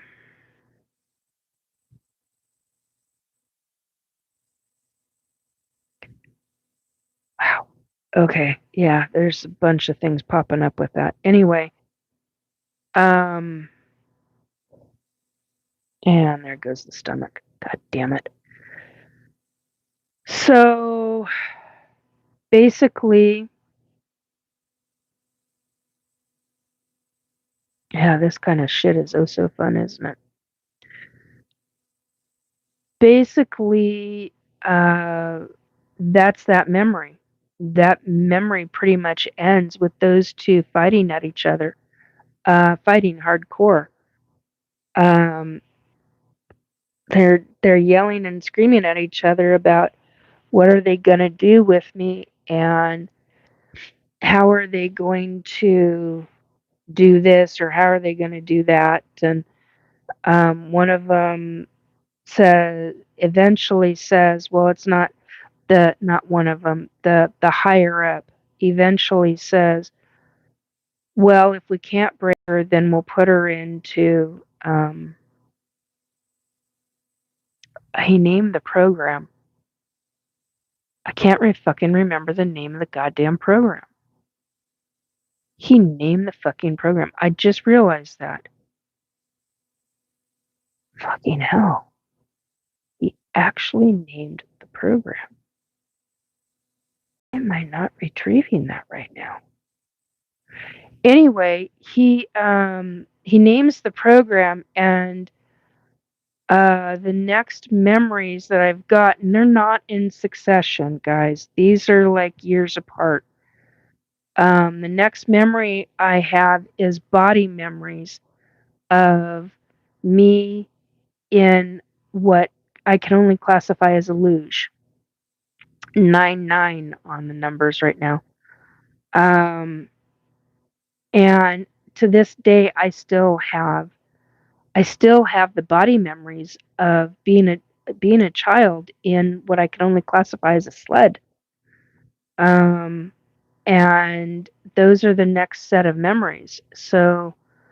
Um, so here you go from abducting, and in the sled, you go from abducting, finding kids in school, getting them out of school, bringing them back into school during their school day. The parents never fucking know that they've been gone from school. Teachers don't recognize it. Principal's not going to recognize it because, hello, they think the kid is still on the property. See, this is, as a parent, this is where I get really angry. As a parent, when you start thinking about this shit and how the fuck did they get kids off of school property when the kid is knocked unconscious? Because I remembered this year, last year, this year, last year. Anyway, in the last year, I have remembered that I was given scopolamine. That's what was in those fucking cups. Little yellow liquid or little orange liquid. They're little Dixie cups. They weren't very big. Well, actually, some of them were Dixie cups, some of them weren't. Clear. I remember them as being clear cups. Well, or like that. They're not really clear. They're more white. More along the lines of what a doctor's office would have. So yeah, here you go with dealing with being a 7-8-year-old kid, and you're being sexually molested and abused as a 7-year-old by a daycare provider's 15-year-old son. You're being ET abducted, and guess what? You're also being MyLab abducted through the GATE program. You want to talk about a conflict of shit? Yeah, I take great issue with it. Now the anger's kicking in. So that's a lot going on in a little kid's life. It's a lot.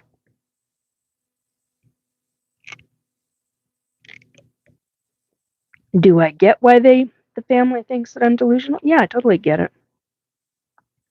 I'd be questioning me too. So there's a lot that goes on in a kid's life, a lot that people don't see or realize. And as a Gen Xer, or even as a boomer, we lived in a time frame when kids were not watched like they are now. Completely different ballgame. So yeah, it was torture. Cattle prod with an electric and you're being zapped in your back, that's literally torture. That's literally the torture of a child.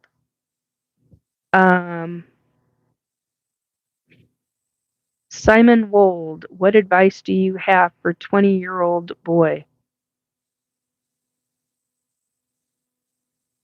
I have a lot of advice, but I wouldn't even know where to begin right now.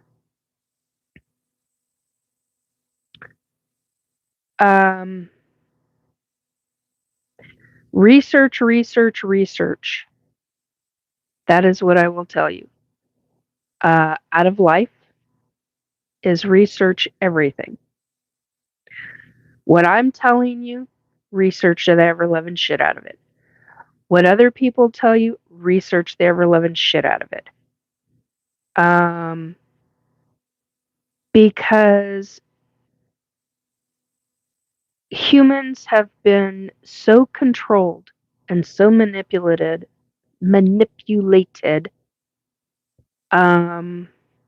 Sorry, my brain was trying to put two words together. It didn't work.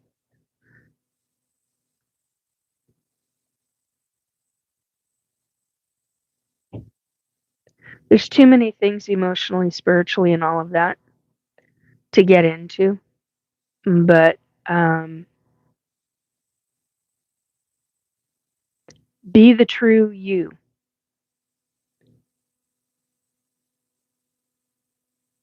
Follow your heart. Follow your instincts. That's the biggest one. Follow your instincts. Learn to listen to your gut instinct. Um, boy, there's a lot there. But anyway, yeah, there's too much bullshit out there. Research. Don't follow any one particular person. Research. Um, I mean, I would have a hard time. I mean, if I had not have made the realizations that I have and started having triggered flashback memories, and I know what triggered flashback memories are because that's what happened. Um, I had blocked the memories of the childhood sexual abuse stuff. Um, and wow, when they came flooding back, it didn't come in gigantic all at once. It came little pieces and little hello, that was weird. It came in little pieces and little chunks.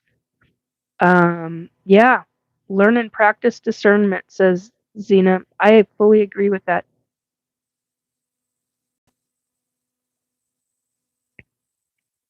Hey all said hi. Hi. Um, so yeah, discernment is a huge one. Um, learn to meditate. That will help deal with any anger issues. That will help to deal with a lot of different things. Is learn truly. I That's something that I learned early on. It's really what helped get me through a lot of stuff. So yeah, learn to meditate. It's another one. Um, oh, that really sucks.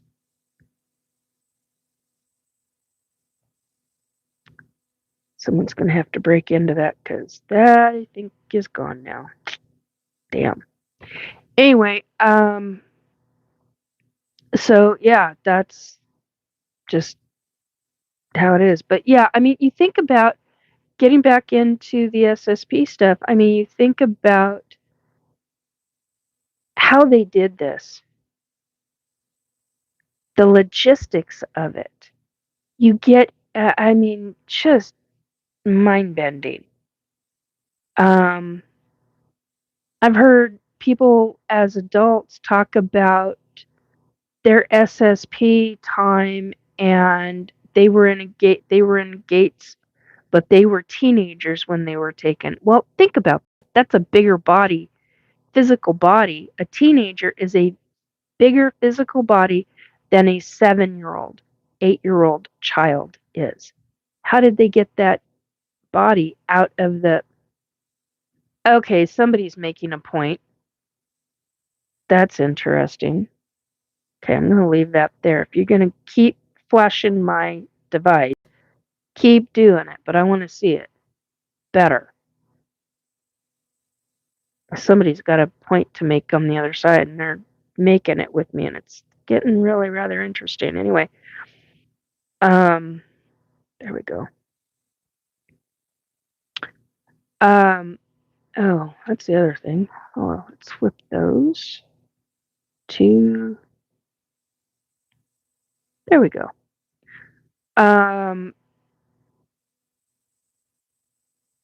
So you go from that. So they went. The next memory that I had was the feeling like I was in a sled. So a tight container like esque and going back and forth. Um,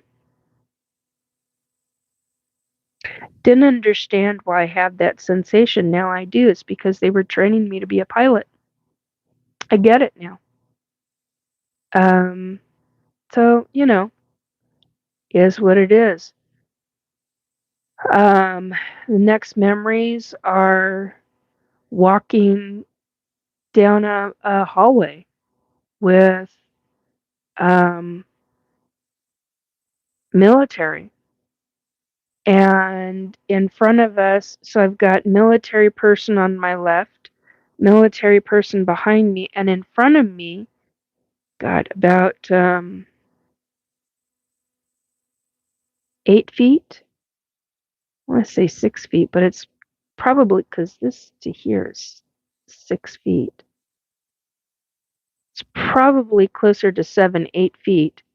I'm going to say 6 to 8, but I think it's closer to 8. Was a reptilian, ET, bent backwards legs, giant, 9 foot tall male. I only know it was a male because had just been on an elevator or a lift. They called it a lift. And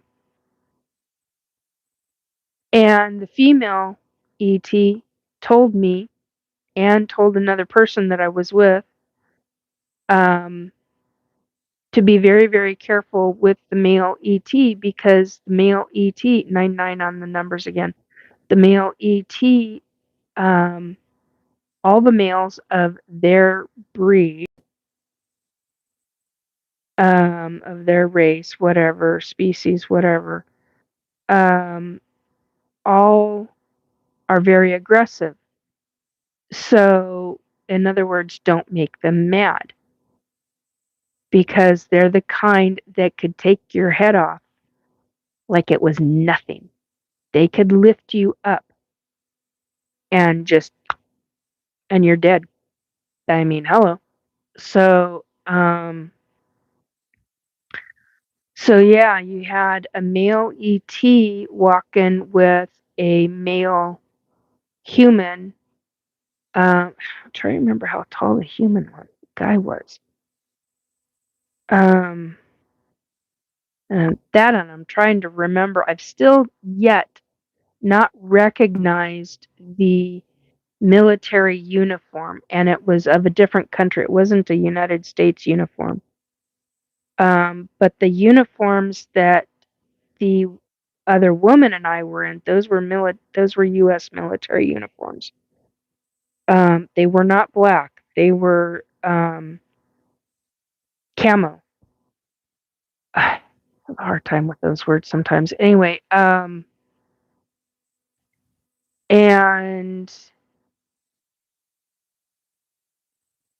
cannot remember. I have not. I can still picture it, but I can't quite. And it's from a specific time frame, so it's in the 2000s. So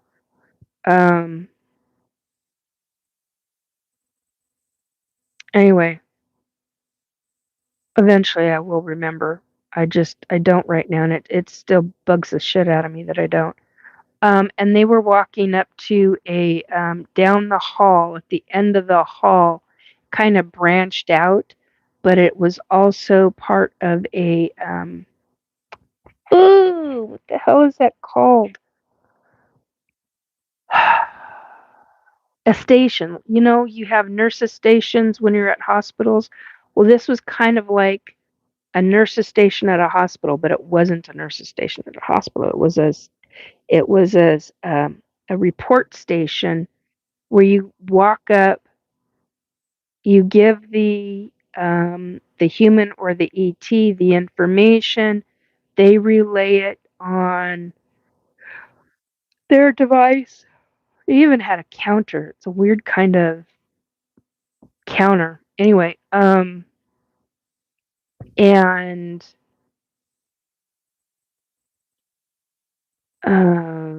the human went to the left, the ET went to the right, and the counter is still there, and I didn't see the person there anymore. But they were there when the two were walking up. Um, and that's really, by the time we're halfway to the point that they were at when I first saw them, um, that's where the memory shuts off. Um, the one thing that I did find out about why I can remember,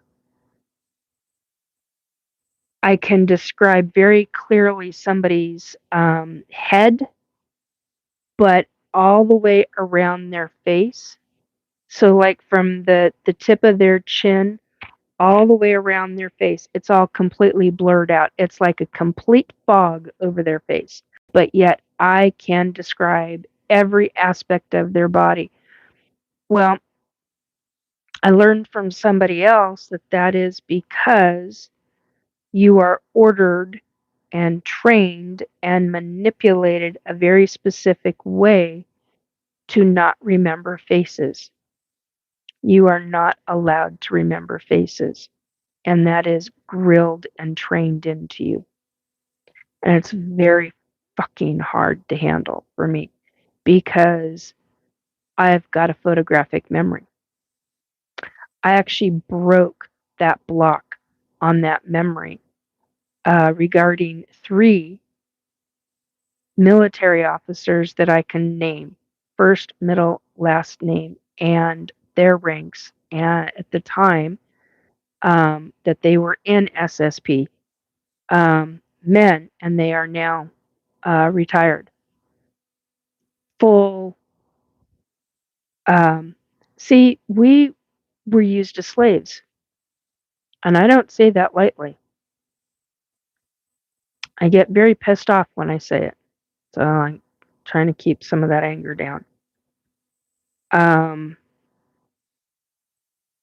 Anybody who was in SSP, you're basically um,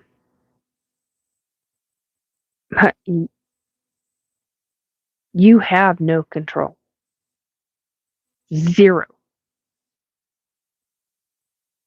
If you think you do, you're fooling yourself because they controlled every aspect of your life. Now, here's something that just hit me this last week. I was going to say in the last couple of days, but this last week.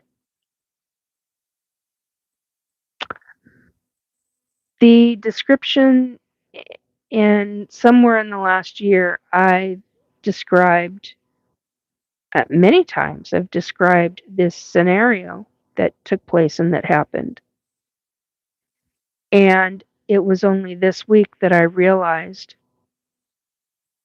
that even this year, I realized that it was this guy's clone body, but at the time, I didn't remember that it was his clone body and that he was murdered right in front of my eyes on orders. And it was this week that I realized that the dressing down that we all got, that these 7 to 9 of us all got, standing in line. I was a pilot. I brought back everyone alive, and I wasn't supposed to do that. My consequences for that was me and my partner, my other pilot partner, were separated, and he was murdered right in front of my eyes. That was the consequence that I was given. So if you had consequences, your consequences were very small to make a point.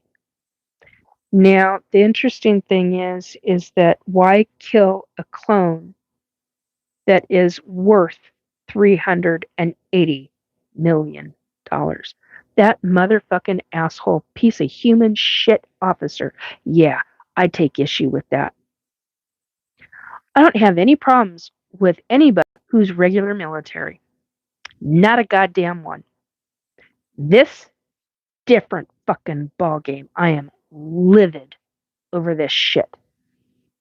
And people that go into it, people think I'm delusional. Are you fucking kidding me? The shit they're doing off planet, it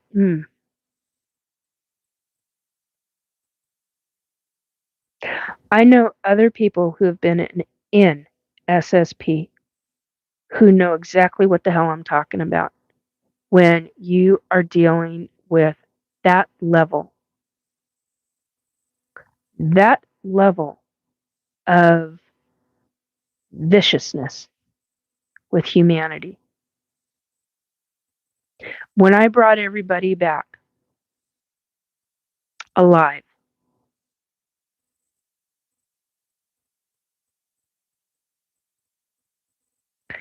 they put all of us in order of rank.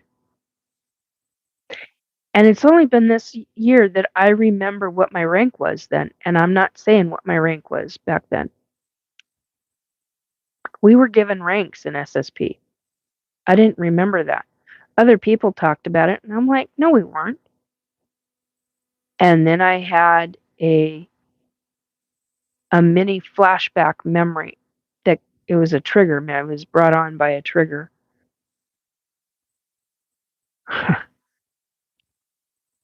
And I went, son of a bitch. And then I remembered what my handle was and a nickname. And then I remembered another, I'm not I'm not going to say what it is, but it's a nickname. And I remembered more. Like I said, I don't have any problems. I've got friends who are retired military. I have not a fucking problem with any of them. Not one.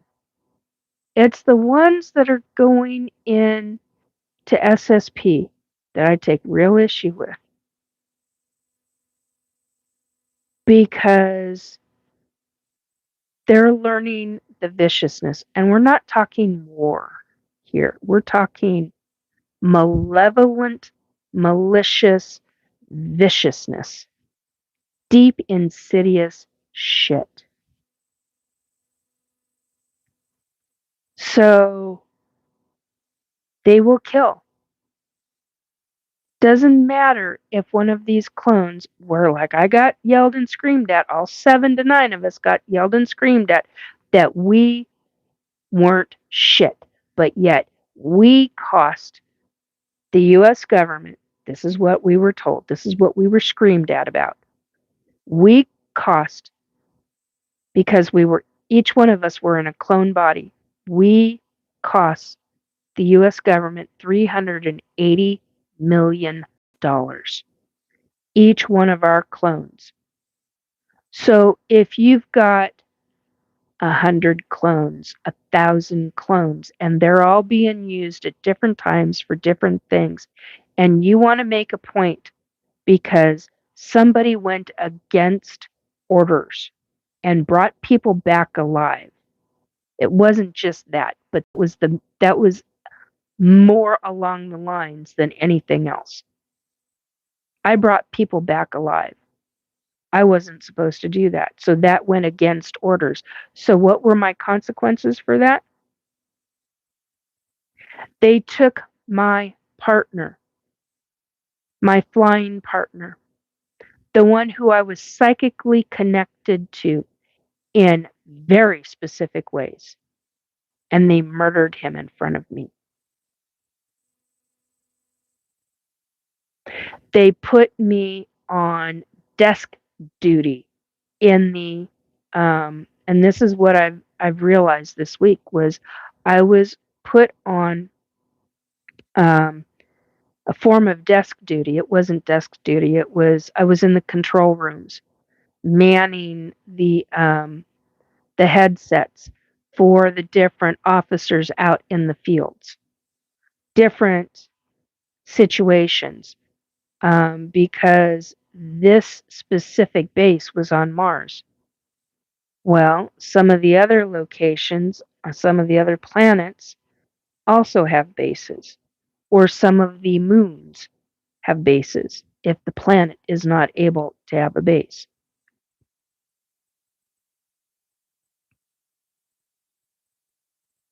Yeah, I would say that that's pretty fucking vicious, wouldn't you? Military. US government doesn't pull that shit. CIA will. But regular military won't. They'll be brought up on charges. They pull that shit. Think about this. In other words, these motherfuckers have carte blanche to do whatever. They are a law within themselves. They can do whatever, whenever. You want to talk about fucked up shit? Yeah, there you go. Amy, can you specify if it was an enlisted rank or it was officers? These are all officer ranks, Amy. Um, yeah. And I remember my rank, and I will not say it publicly. I don't even know if I'll tell anybody privately. Don't know. Because I don't know how dangerous it is. There are certain things that just I do not know if it's really that dangerous to me or not. But I'm not even gonna. That's something I won't even toy with. No. Um, I now understand why I've got sensitivity to certain names. What's your content? The Bad Guy. Hello, The Bad Guy. Welcome to my channel. My channel is about ET abductions. It's about secret space programs, excuse me, which is also known as Mars Defense Force. It's psychic, it's mediumship, it's frequencies, it's energy work, it's making yourself better, it's Sasquatch and cryptids and all the woo factors that go along with all. Amy, did I answer your question, hon? Um, yeah, I did. If it was an enlisted rank or an officer's, yeah, it was an officer's. Um, and I'm not the only person that's out here in the public talking about all of this.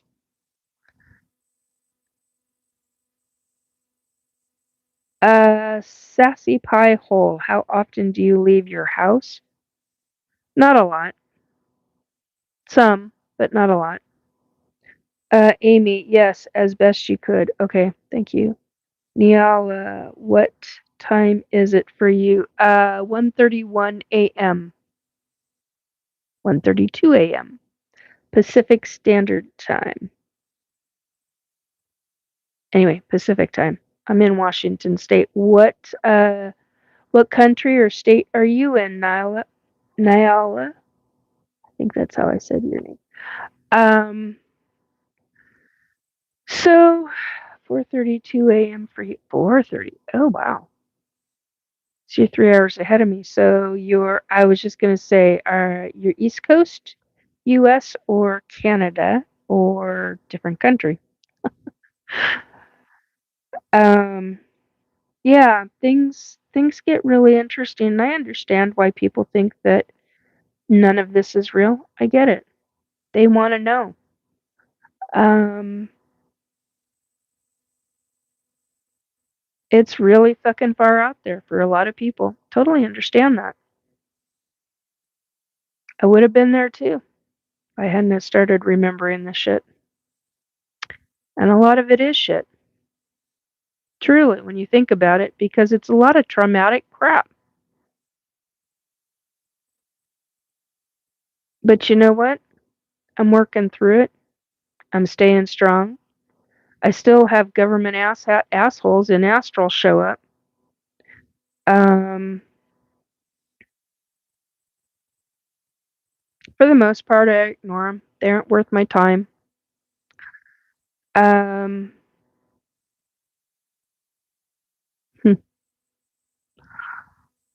so And then when you have one of them who dies, um, who then comes running to you screaming, "It's all your fault! It's all your fault!" No, it isn't, bitch. You fucking did this to yourself.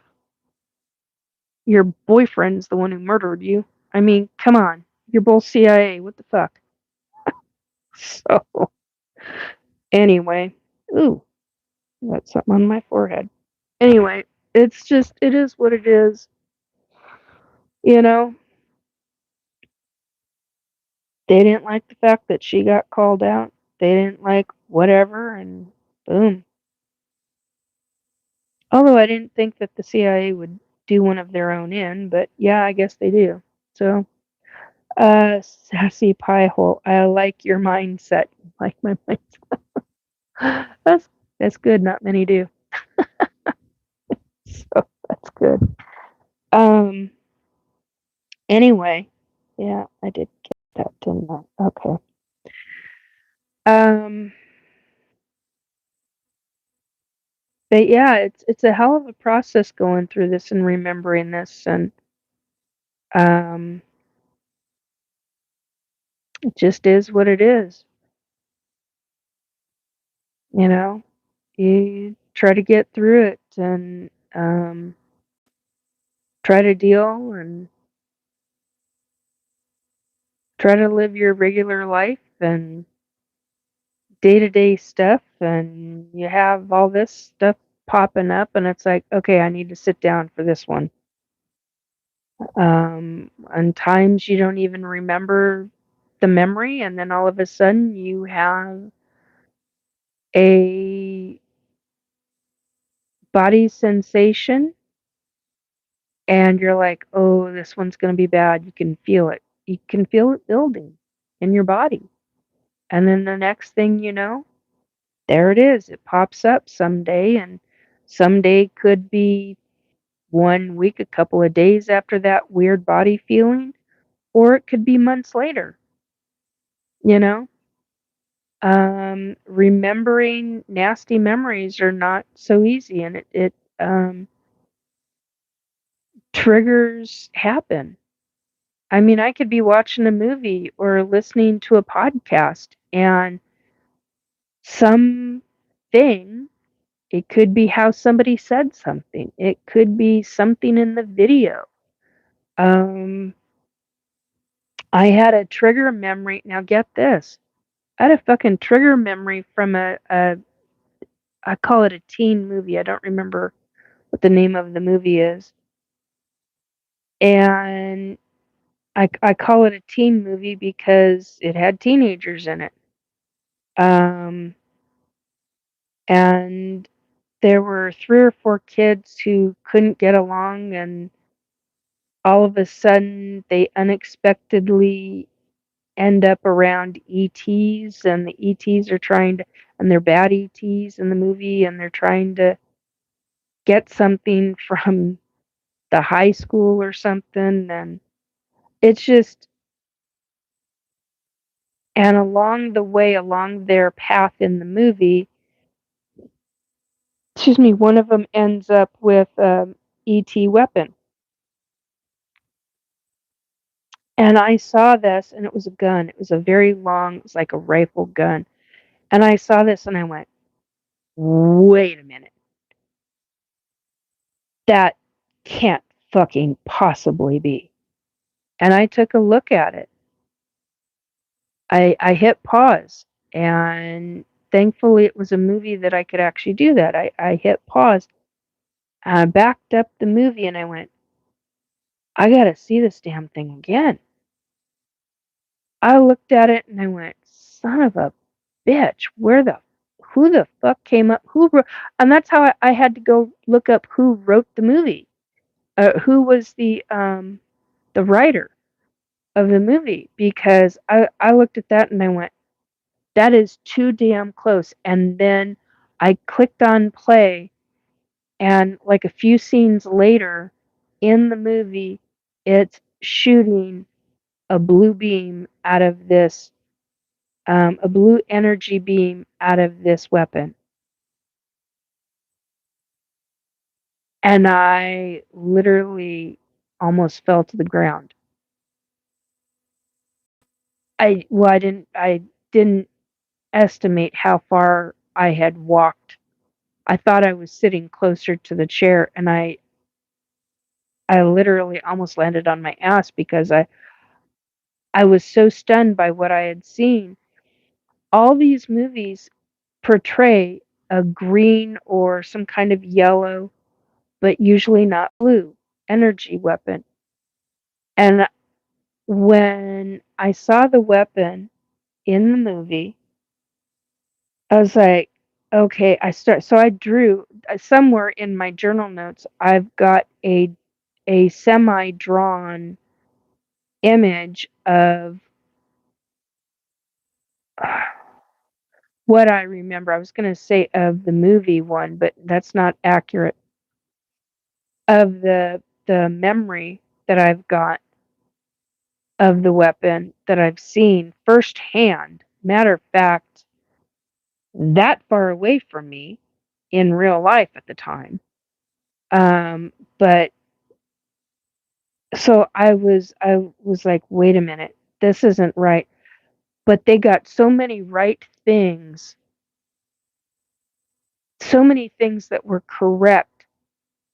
That's why I was like, and then with the blue energy beam, and I'm like, I fired a weapon like that.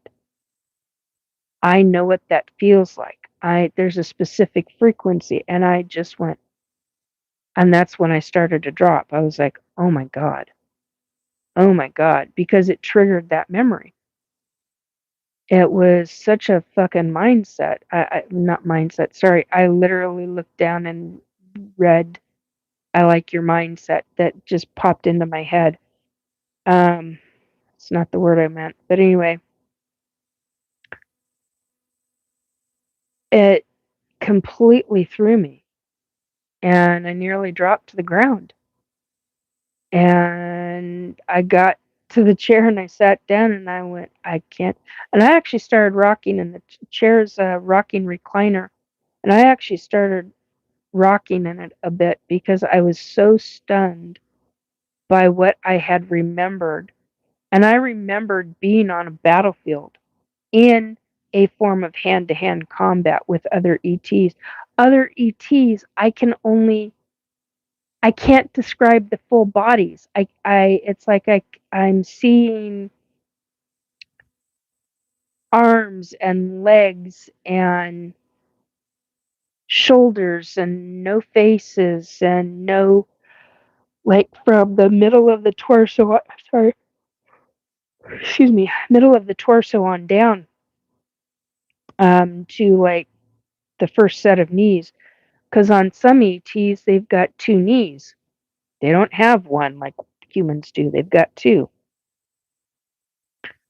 Um, they got one that comes out backwards, and then one that, yeah, that'd be two. Yeah, it'd be two, I think. Would it be three? I don't know. I never figured that out. But it comes down to one knee, comes back to another knee, and then comes down to a weird ankle foot thing. And some of them are reverse that. So you have the torso and then bent backwards, then forwards, and then down. Ugh. Anyway, um,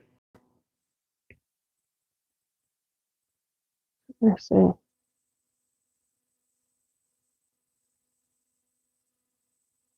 Heads are real interesting on those ETs. Very different. Very big. Oh my God, very big. Um, yeah, just so much memories. It's just, and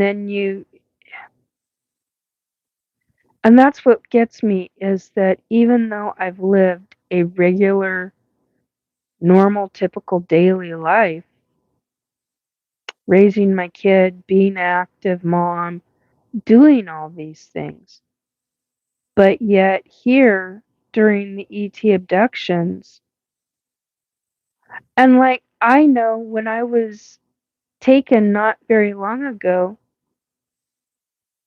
they kept the dog asleep.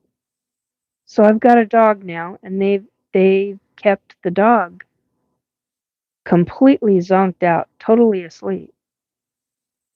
Um, my curtain back there is moving because the air just kicked on, and the air is coming from the ceiling. Um, so if you see movement, that's why. Because I have had that asked of me before. Anyway, um, let me know if you can still hear me in chat, please. Um, so yeah, there's so many, jeez, there's so many things with these memories. It's so mind bending. Um, PJ, no, no, you can't hear me.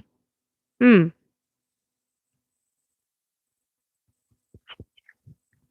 Mm. Sorry, I had to get a bit of smoothie. Anyway, it's all just really hard to deal with, and I'm very thankful that there are really good support groups out there.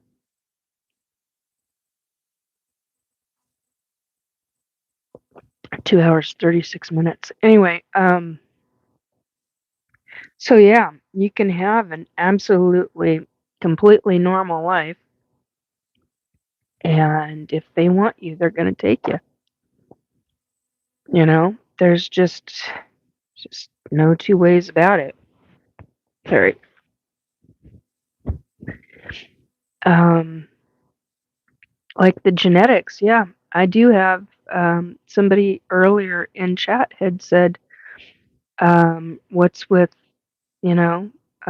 Didn't you say you had um, children with the ETs that are out in space?" And yeah, I'm a surrogate mom. Um, because the word surrogate, um, thank you, Ellie, appreciate that. Um,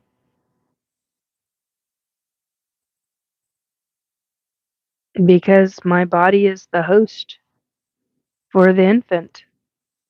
So, you know, last time I was ET pregnant, I did a lot of lives while I was ET pregnant. And baby was telepathic.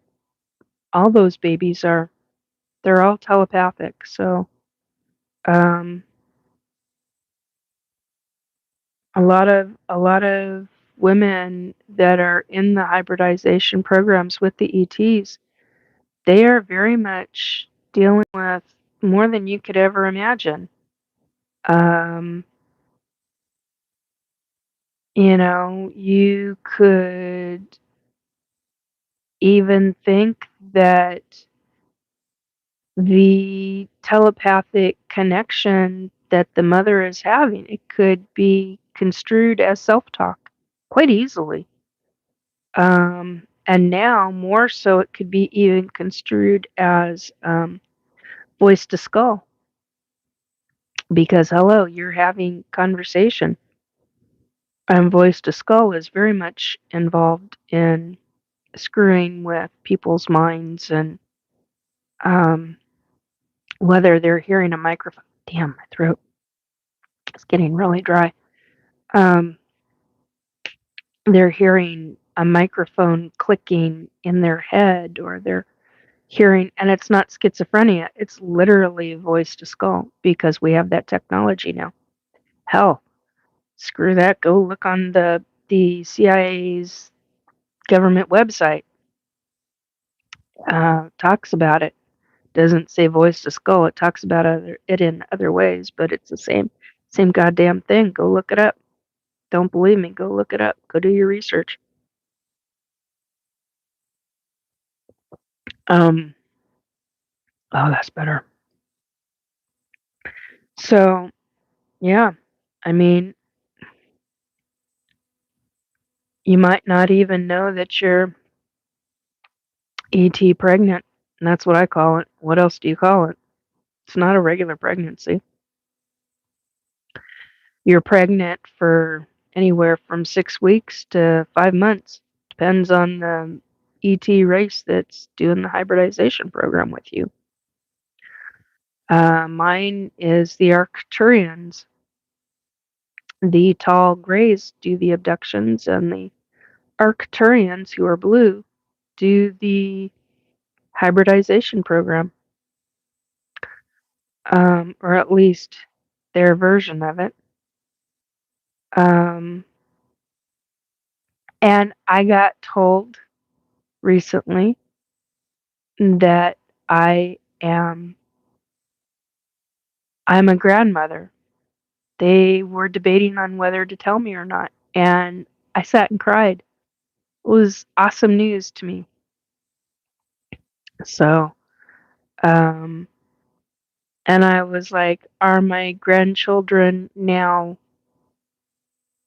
are they still classified as hybrids, or because I don't understand the genetics. I mean, I understand that what they've done with me creates a hybrid, but when that adult hybrid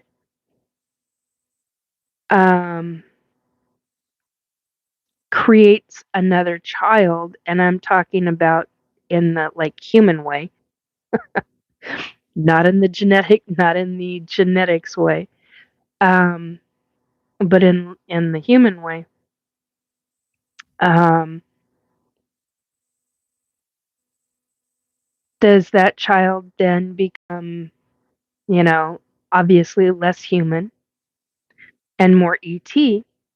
Or, I mean, is it with another hybrid and then it just, continues on with being a hybrid? So I've got questions like that, that are just, how many generations would it take to create a pure line again, if that makes sense? It'll never be a true pure line, but you know what I'm saying? So, um, and thank you for the thumbs up. I appreciate it. Helps with the algorithms, that's for sure. Anyway, um, yeah, so I was telepathically shown my grandbabies, and they're young, and they're so cute. Excuse me one second.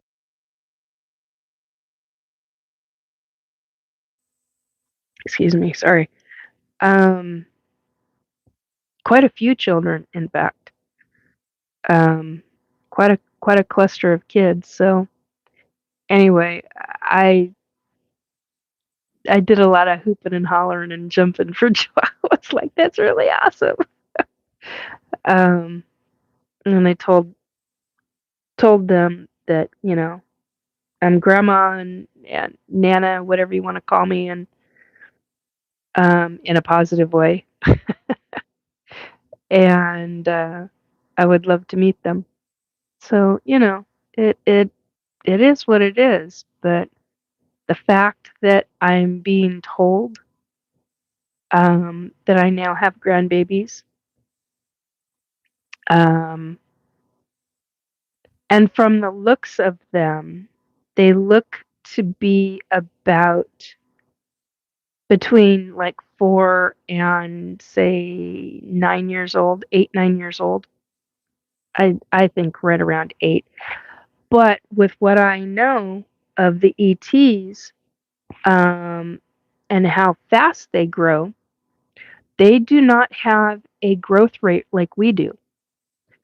Some of the hybrid um, children that I have, I always thought it was all of them, but I guess it's not. But quite a few of them, they within a month they will be full grown. 1 month. Do you comprehend that that I had a hell of a time wrapping my head around that. I was like, "There's no way in hell." The human brain is not meant, in my opinion, to fully comprehend the fact that you can have an infant and the following week it can look like a 7-year-old child.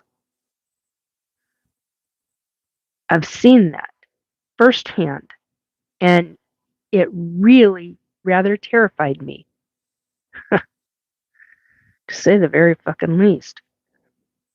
Um, I was like, "That no, no way in no." Took me a very long time. Very, very, very long time. Um,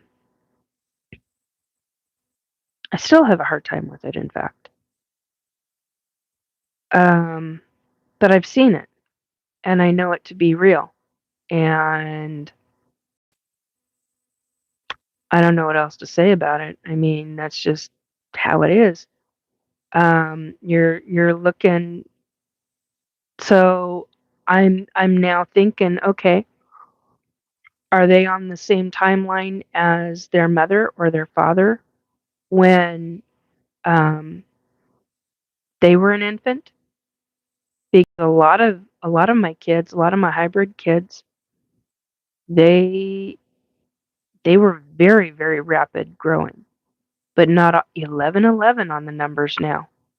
1:55 a.m. and 11:11 on the numbers. Interesting. Um, so I don't know. I what do you say to that? It's truly, what the hell do you say to that? I don't know what to say to that. Um, I know it's all mind-boggling, but when you have a hybrid infant and you're pregnant with that kid and you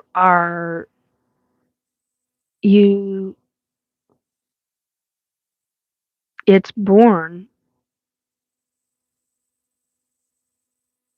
and you see it, and the next time you see it is 2 weeks later, 1 or 2 weeks later, and that kid says mama, and you know it's the same sounding voice, it's the same energy, it's the same everything. But now that kid looks like they're 7 to 10 years old. Let me tell you, that is really a major mind bender. I mean, so many aspects of this is just mind bending to me to wrap one's head around all this information. It truly. Um, I've had years of this, and I still have a hard time with all of it. So, I mean, the general population, the general public, I can understand why they wouldn't get any of this. I could understand why they would think that I'm one way or another way. 12:11 on the numbers right now. Um, so, I mean, it is what it is. What else do you say to that? You either believe it or you don't. Um, Either way, that's on you. It's not my thing. Ooh. Well, okay, we got 9:11 on the numbers now. Well, that's interesting. Anyway, I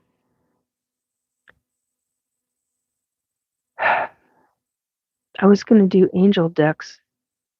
Is anybody interested in oracle cards? I don't know. We'll see what I get with some of these. These are Angel's Wisdom Oracle deck. Anyhow, The other one is clarifying life situations, love and career readings, oracle cards. Anyhow, I don't know. It's just quite the all-encompassing subject, I guess you would say. Um, a subject that is very difficult to handle, a subject that that the United States Congress is now dealing with, you know. Um, they're dealing with the militaristic side of it and I was going to say congressional side of it, the conglomerate, the government and conglomerate side. So, you know, what about the people who are the experiencers themselves? Once you get government dealing with this subject and start dealing with the real aspects of ET abductions or ET, what the government knows, and they'll probably never truly get what the government knows. They'll probably never be given that. I hope they are, though. Truly, I hope they are, because then consequences can start happening. And I mean like real consequences against those who have been doing the actual abduction of children, putting children into citizens of these United States, putting those children into these programs against their will, against the child's will, against the parents um, who don't know that it's happening to their children. And you think about all of that. I mean, it's extremely convoluted. Do I want to see action against those people? You better fucking believe I do. Hello to the 15 watching. You bet I want to see action done. I believe it's necessary. After seeing the book that I saw when I was 17, 18 years old, a government book that has now been confirmed, or semi-confirmed, I guess, by a government man in black, that it was a book that was according to him, most likely gotten out of the government from somebody in the corporate conglomerate field, who made copies of all the documents that the U.S. government had. The fact that he would say, yeah, it's very possible that specific aerospace industry conglomerate that you mentioned it's very possible, especially that one. That's what I was told. It's very possible, especially that one. Wow. When you have somebody who was in that position, who was an MIB, confirm that it was highly, highly likely that company that you mentioned, that corporate conglomerate that you mentioned, and that they got it out of the government,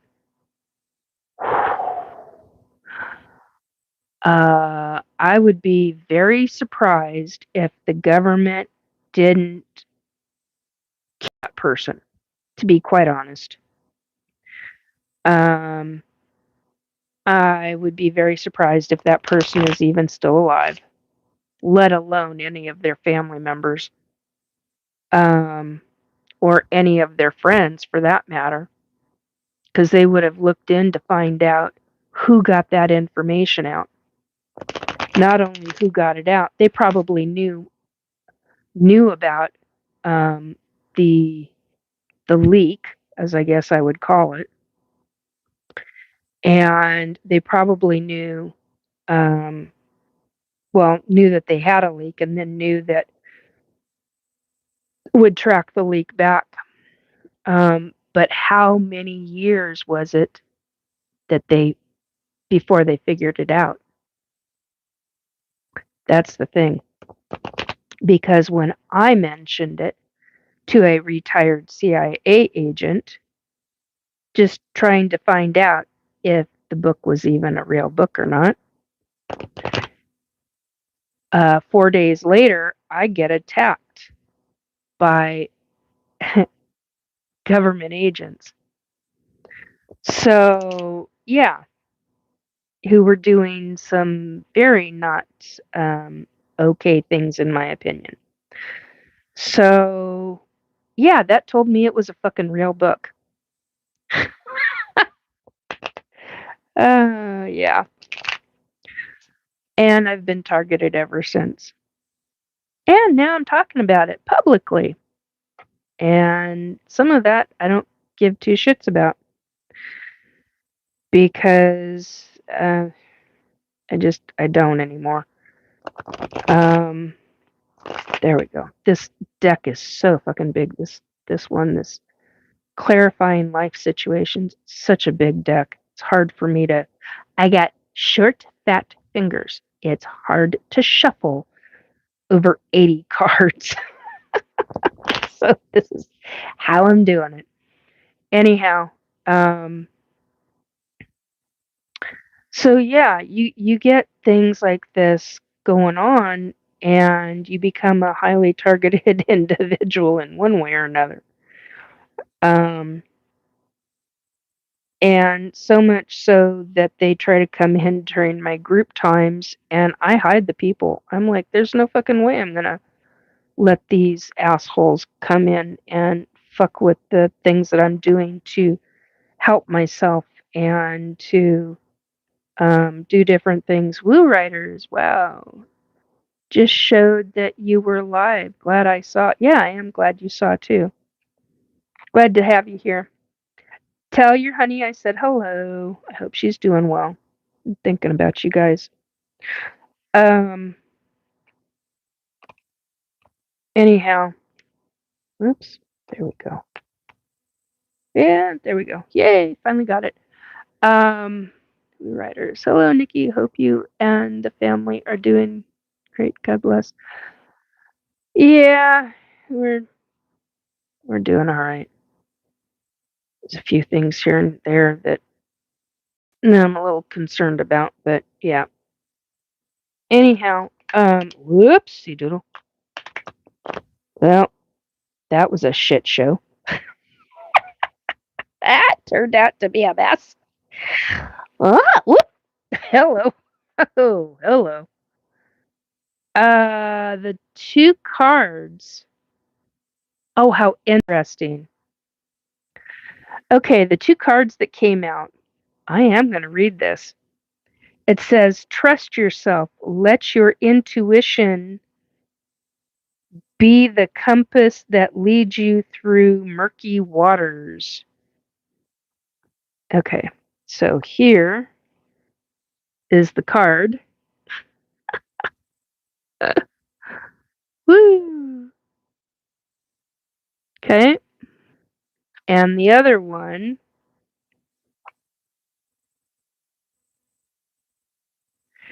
adapt to transformation. Embrace change with open arms, for it is the catalyst for your evolution and growth.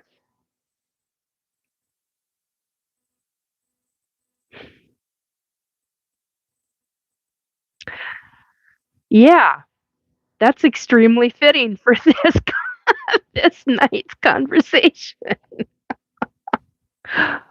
Wow. Okay, and this one that I pulled off the top, it's self-care. I love taking the time to understand my needs. The angels want you to remember that although dedication and hard work are crucial, you also need to pace yourself. Otherwise, you could stretch yourself too thin and burn out. That would be bad for your pursuit. No kidding.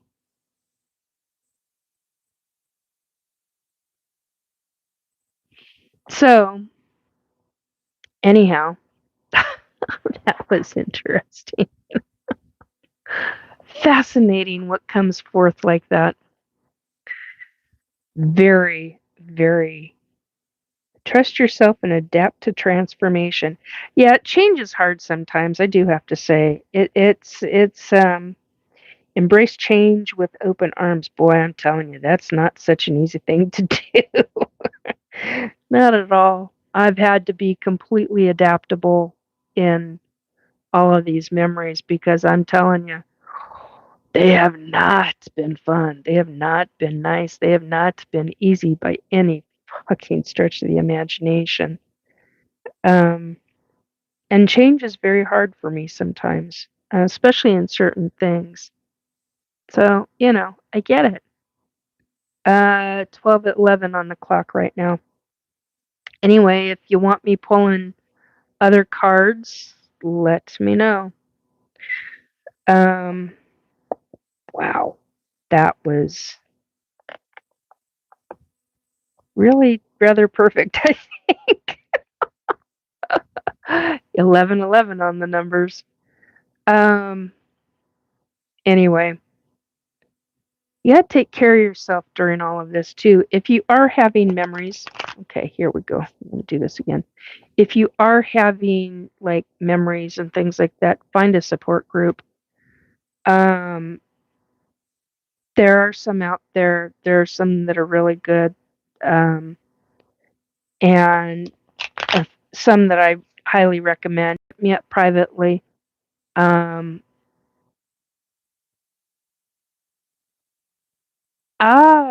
Drew, Woo Riders is saying, "Hey, Andrew, how are the roads?" Um, anyway, uh, Drew is our dearly loved long haul truck driver across the United States. He helps get everybody here, or gets everybody um, their food items they need. Philip Wani Markello, I greet you all in Jesus' name. The chat is nice. Keep it up. Hello from South Sudan. Bye. Okay. Hello, Philip from South Sudan. Hello and goodbye. 12:12 on the numbers right now. Anyway, so I don't know. Life is interesting. You got to take things as they come. It's not always easy. It's not always hard. Sometimes life is a shit show. Sometimes it's not. Sometimes it can be years worth of a shit show. And if you have a situation that is taking place, then find any and all positives that you possibly can in your life. It's the only way to get through it is to find the little things. That's the key. It's not finding the big things, it's finding the little things because each little thing helps build on more positives. Woo Riders, almost 2 years for us now. Oh, sweetie, I'm so sorry. Yeah, I've known people that have had 30 years of it. I've known people that have had two, others that have six, seven, eight, others 15. So, um, whatever level, ouch, ouch, squeaky, squeaky, and there goes the back. Ouch.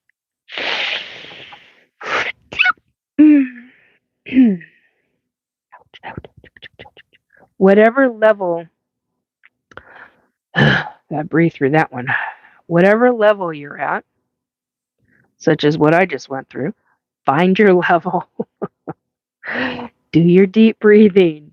That's something else. Find your meditation. Find things that work for you, not for somebody else. Same thing with astral.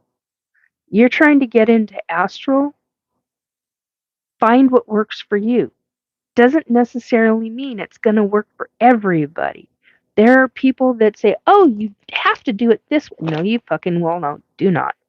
No, you do not. Same with meditation. Meditation, everybody does meditation differently. You have to find what works in your best interest and what works for you the best. Because what works for you isn't necessarily going to be what works for the next guy. So keep that in mind when you're trying to learn this. Remember, here we go, sorry, loudness again. Remember that these things, it's just how it is. Every person is as individual as the next person. And if you're trying to do something that everyone is telling you, well, everybody does it this way. Well, no, do not. Everybody is individualized. So find meditation techniques, astral techniques that work for you. And I swear to God, you need to get the fuck out of my house. Pardon me. I saw you.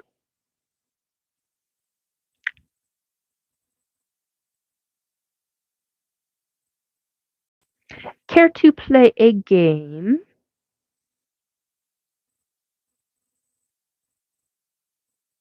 Yeah. Slither your way right on out that wall.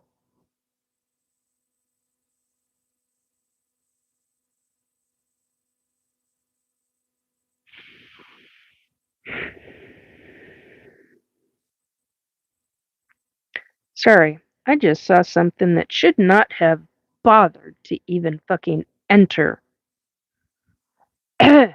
Slippery, slimy, slinky thing. Which I actually have not seen in this building before, so I think I might need to do a special perimeter tonight as soon as I get off of the live.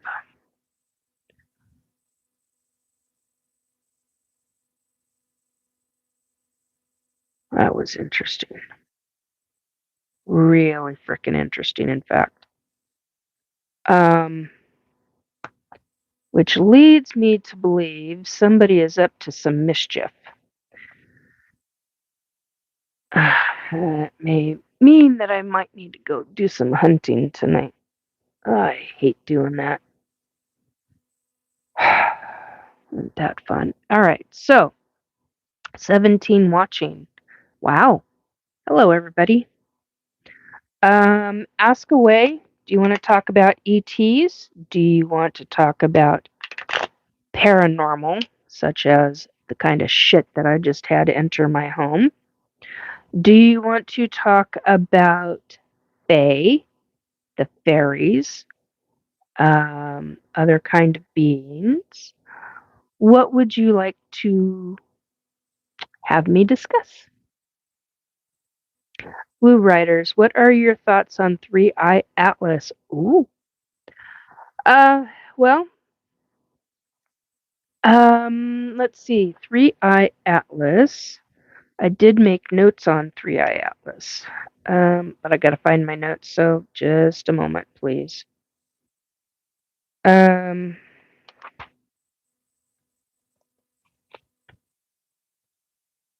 Delbert Smith, you ever been with? I cannot answer that.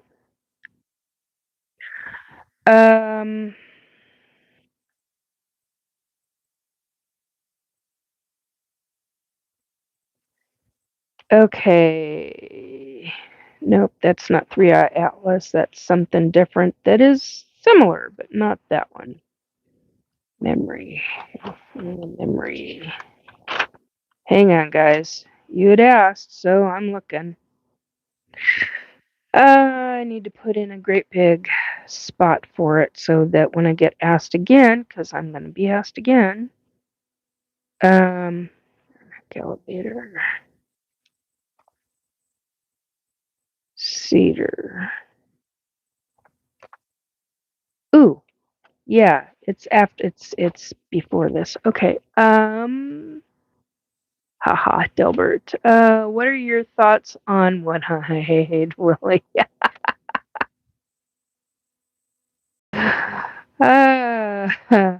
Jumbo gumbo. Now that's actually rather comical. I appreciate the laugh, although I probably shouldn't be laughing. But that was comical. uh, yeah. Anyhow. Okay, so I'm not finding where I wrote it, but Three Eye Atlas, which is weird. I should have this written in. I know I do. I'm not finding it. Oh, Judas Kiss. Yeah. Okay. Remember that. All right. Fix. Uh, okay. Where the hell are you? Where did I put you? Anyway, I was hoping to have the exact words, but basically, they are not it's ETs. They're passing through. They're not here for any trouble, basically. Where the goddamn hell did I put you? Oh, yeah, okay, this is it. Crystalline body, salamander. Ouch, excuse me.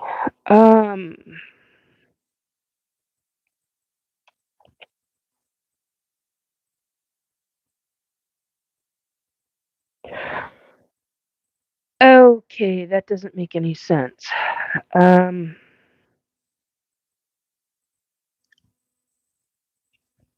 I'm coming in December. Delbert, hopefully you had some. Oh, my chat's gotten spicy. Yeah, they use the same. Oh, now. I'm gonna hit delete pretty soon. You be nice, you two. Um, ascension, expand, perspective.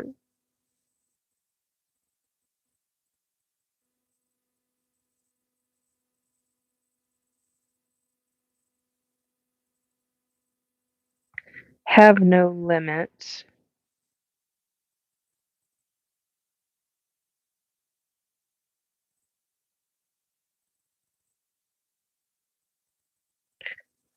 Yeah, I'm not finding what I'm looking for right off the frickin' bat, which is just annoying as shit. Anyway, basically, what I remember of it was that they are Three Eye Atlas. They're not here to do any harm. Yeah, it's before Dart. Um,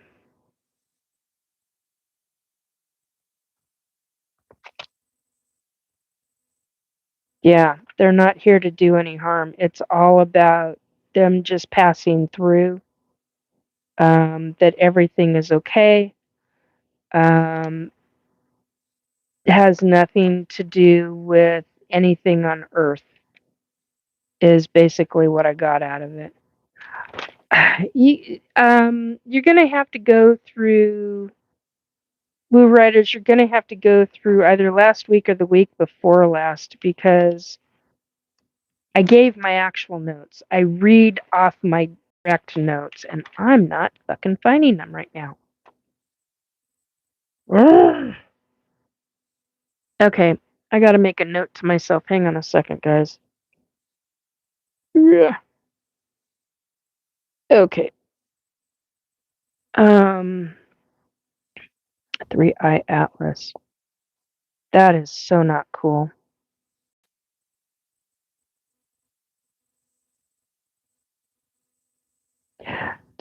Let's find notes.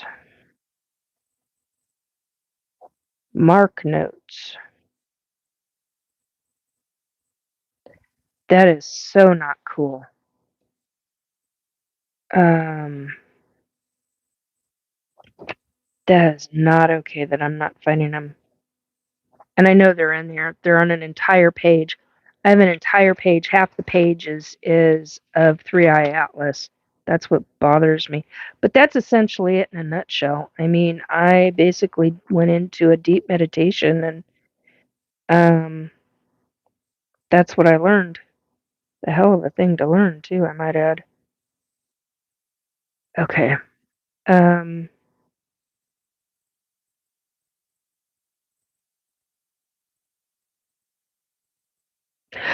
Here's something that I got that actually I really should. I am going to read this. Um, so in meditation, um, I received this as psychic information. Beast King, question, you're not a teacher, are you? No, I'm not. Although I have been. I'm not an official teacher. I used to teach, there's a number of things I used to teach. I used to homeschool, and I used to, now that was in the 1990s. And then I used to teach candle making back in the day, in the early 2000s. Um,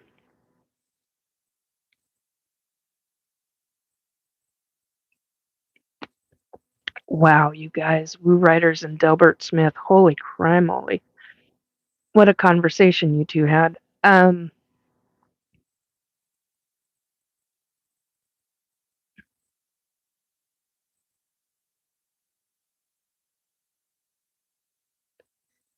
Okay, I'm going to remove that. Um,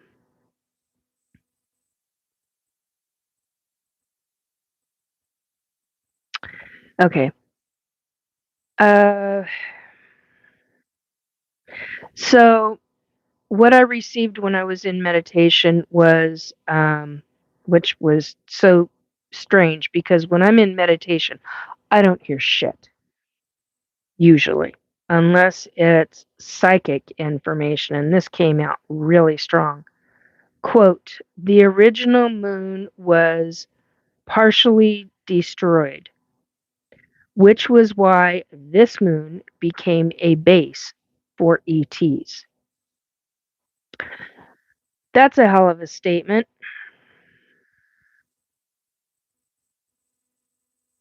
Truly a hell of a statement.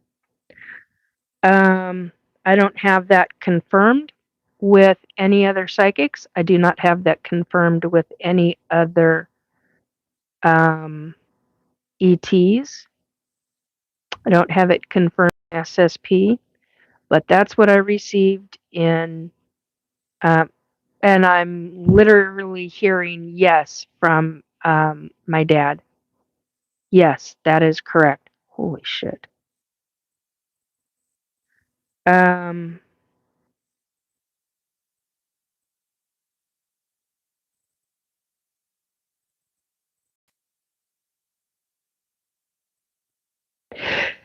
anyway, sorry.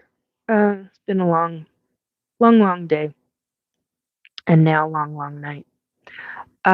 Any other questions that you've got for me, or things that you want to ask about? I'm going to do another round of cards, and then we'll probably call it a night. Did somebody want, oh, 1212 on the numbers. Did you want me to pull a card for you? Or general? I don't know. We'll see. Um, no, okay, haven't yet. Anyhow, quite the interesting night. Um,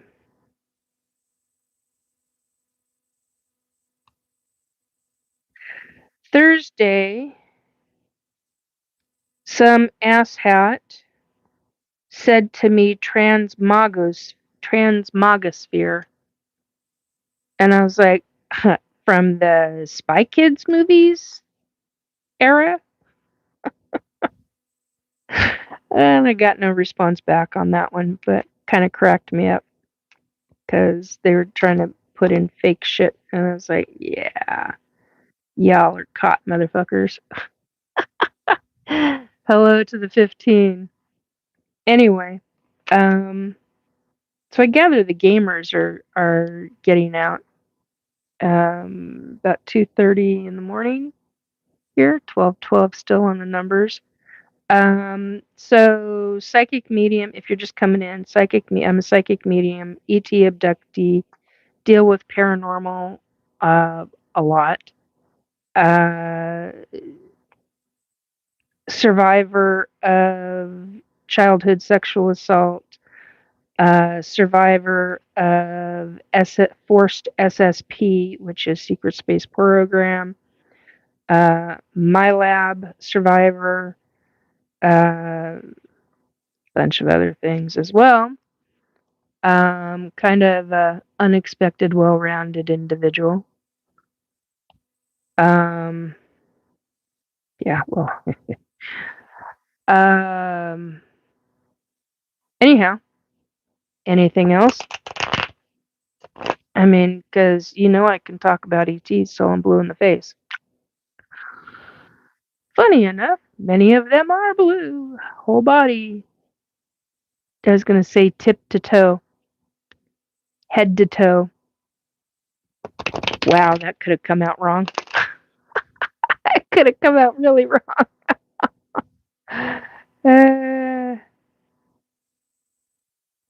I'm getting told no. Okay, I'm getting told to put the cards away. Wow. Okay, what about this deck too? Wow. Okay, that's interesting. But I still feel like I need to.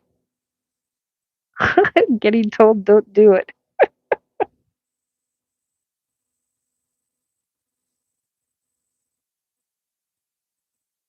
Slow climb. You're getting there one steady step at a time with a little bit of effort.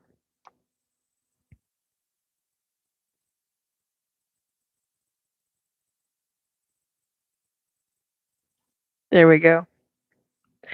I did the one. Okay. All right. Anyway, anybody have any questions, or are you just listening to listen to fall asleep? Mm-hmm. All right. So I've seen ETs with bent backwards legs that are green in color, that are tan, lack of a better word, in color, beige in color. I've seen ETs that look like humans. I've seen ETs that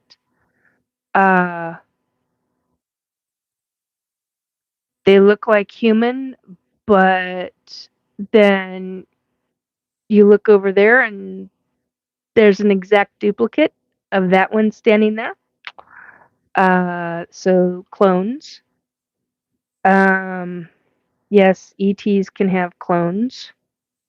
The ones that I know of, they do that for nursemaids to take care of the children that they create, basically. The children, the ET children, are very well cared for. I mean, they are like treated with almost like kit gloves. I mean, just boy, they are well treated. You talk about, and they wouldn't call it love. They don't call it love. I honestly don't know what they call it, but I do know, or I don't remember what they call it, so I suppose I should say that. But I do know,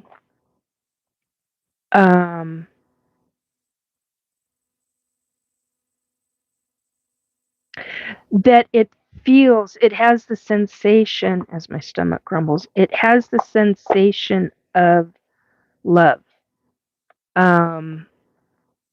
that these children, and it's interesting because they classify our human emotions. ETs, many, not all races of ET are exactly the same. Some are aggressive, some are very loving and caring, and others are very light oriented and consciousness oriented, and others absolutely want nothing to do with it. Um, some are horrendously violent, so violent I would never want them around a human. Others are absolutely the exact opposite. So, um, this ETs are all the same bullshit is just that. It's all bullshit.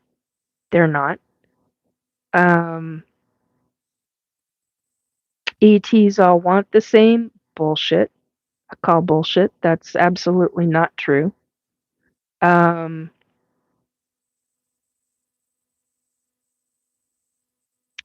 the ones that want betterment for um, the ones that want better for humanity are really wanting our higher consciousness to be better. And humans are repeatedly tried to be dumbed down by their governments, global governments, in a very deliberate way. Samu Gaming YouTube, why not making long videos? Um, I like doing the lives. I like interacting with people better than making long videos. Um, I mean, I'm making a live video right now, and it's almost 3.5 hours into it. Um, I hate editing. When the rubber meets the road, I hate editing. Um, it's not that I'm bad at it, it's that I do not like it. Absolutely do not like it. 1212 on the numbers, or at least was on the numbers. Um, oh, stop with the growliness, stomach. Um, so yeah, that's what it really boils down to. Um, that, and I have to have the technology space to be able to do videos like that. And I don't have it. I do not have that kind of setup in my home. Um, so I need a completely different environment. I need a room where I can just spread out. I need an office. I need an office that's a little bit bigger than this 9.5 by 10.5 room. Um, so to spread out the computer stuff and to have different computers set up for doing different things the way I want them done. I would not put everything on one computer or one laptop because it just causes all kinds of yuck. So, yeah, that's why. Um, anyhow, but yeah, regarding ETs, there's so many different kinds, and everybody has been taught to lump all ETs, and this comes right down to the manipulation of the different governments on this planet. Um, and it's a fight against that. It's like, really, we don't need that. It doesn't need to be that bad. We don't have to have this horrible narrative of all ETs are bad. No, they're not. Um, like I said, many are pretty damn good and doesn't mean that they're all love and light. So, um, just keep that in mind when you hear the government's bullshit narrative of uh, stuff because it is bullshit. They've got their government's got their own narrative that they want out in the public, and that's what they've been promoting for 90 years, 70 to 90 years. Um, Documents that I read from the own government's information was 1933. I want to say 1931. That's the psychic information that I know of. But 1933 is what I actually read in their own documentation. So, you know, is what it is, I guess. Once again. Anyhow, excuse me, it is 3:31:02 on the number. It's time to go. I'm done. If you have any questions for me, you can email me at restorebelief2022 at gmail.com. You can also leave me a message in the comment section under this video. And you can also message me on Facebook Messenger. Um, don't expect me to automatically put you on as a friend. My Facebook page is private, but I do have a public Facebook page where I post a lot of information, and that's the Psychic Medium page, and you can find that link on my original Facebook page. And the way you get a hold of me there is Nikki. It's www.facebook.com/ and then here we go. Nikki, Nikki dot Jacobs, JACOBS dot 376. So look for Nikki dot Jacobs dot 376, and that is where you will find me on Facebook. You can leave me a private message on Messenger, and just know that those messages are showing up in the spam folder, which I didn't even know that Facebook had a spam folder in Messenger until a couple weeks ago. So now I check that spam folder at least twice a week. So if I'm not getting to it right away, it will be checked at least twice a week, and I will eventually get back to you. So I'm still waiting on my swag, Nikki, almost 30 months from you know where else. Oh, wow. I don't have swag. Um,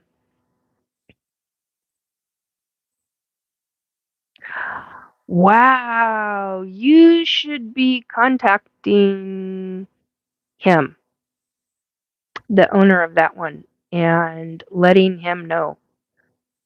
There may be something going on there that they may not necessarily be aware of. Definitely contact them. Um, wow, that's a while. That's kind of a big issue. I would definitely contact him, let him know. Um,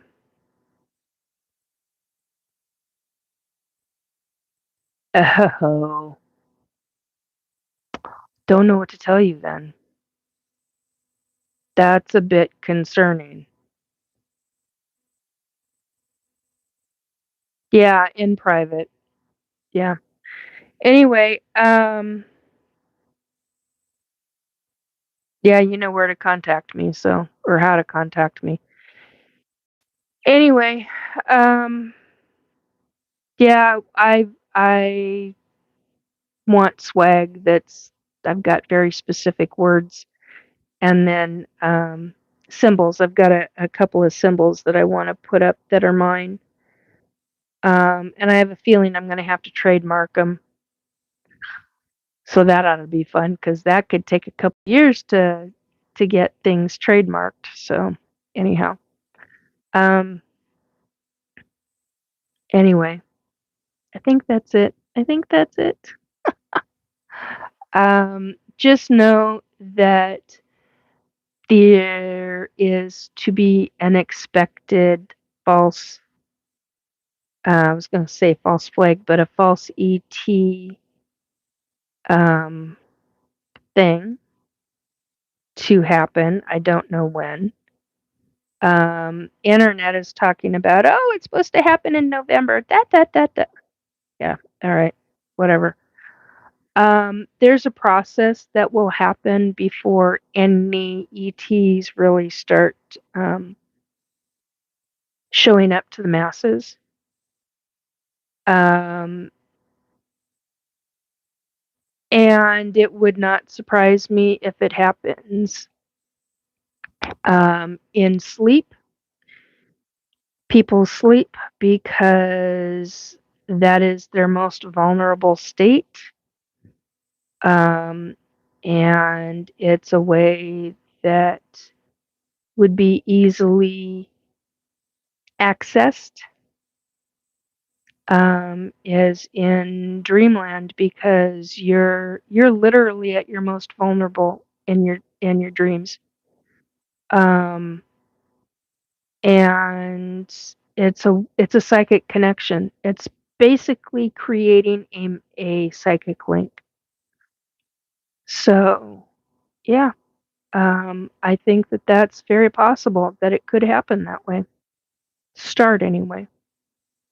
Besides being shown the physical and all this other stuff. So just think about that. Um, be a heck of an eye opener for a lot of people, you know. So is it going to be a mass delusion, a mass hysteria? What do you think? That's a question, folks. It's a very real question. Because in the next couple of years, it's going to get wild for a lot of people real fast. So start paying attention if you're not already. And if you're not, why haven't you been? Have you just now started to come to the realization that it's very possible, that it's real? Hell of an eye opener when you get into it. It really is. Because then it opens up possibilities that you had never thought about before. Then it gets into things like conversations where Amy and I have had conversations over this. How far is our sciences? How are our sciences off? How far off, if they're off?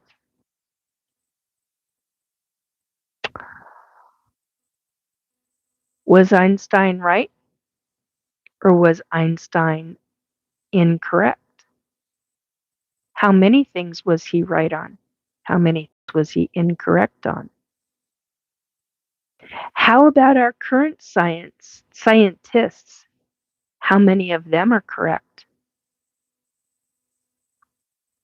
The ones that are truly correct, are they already in SSP?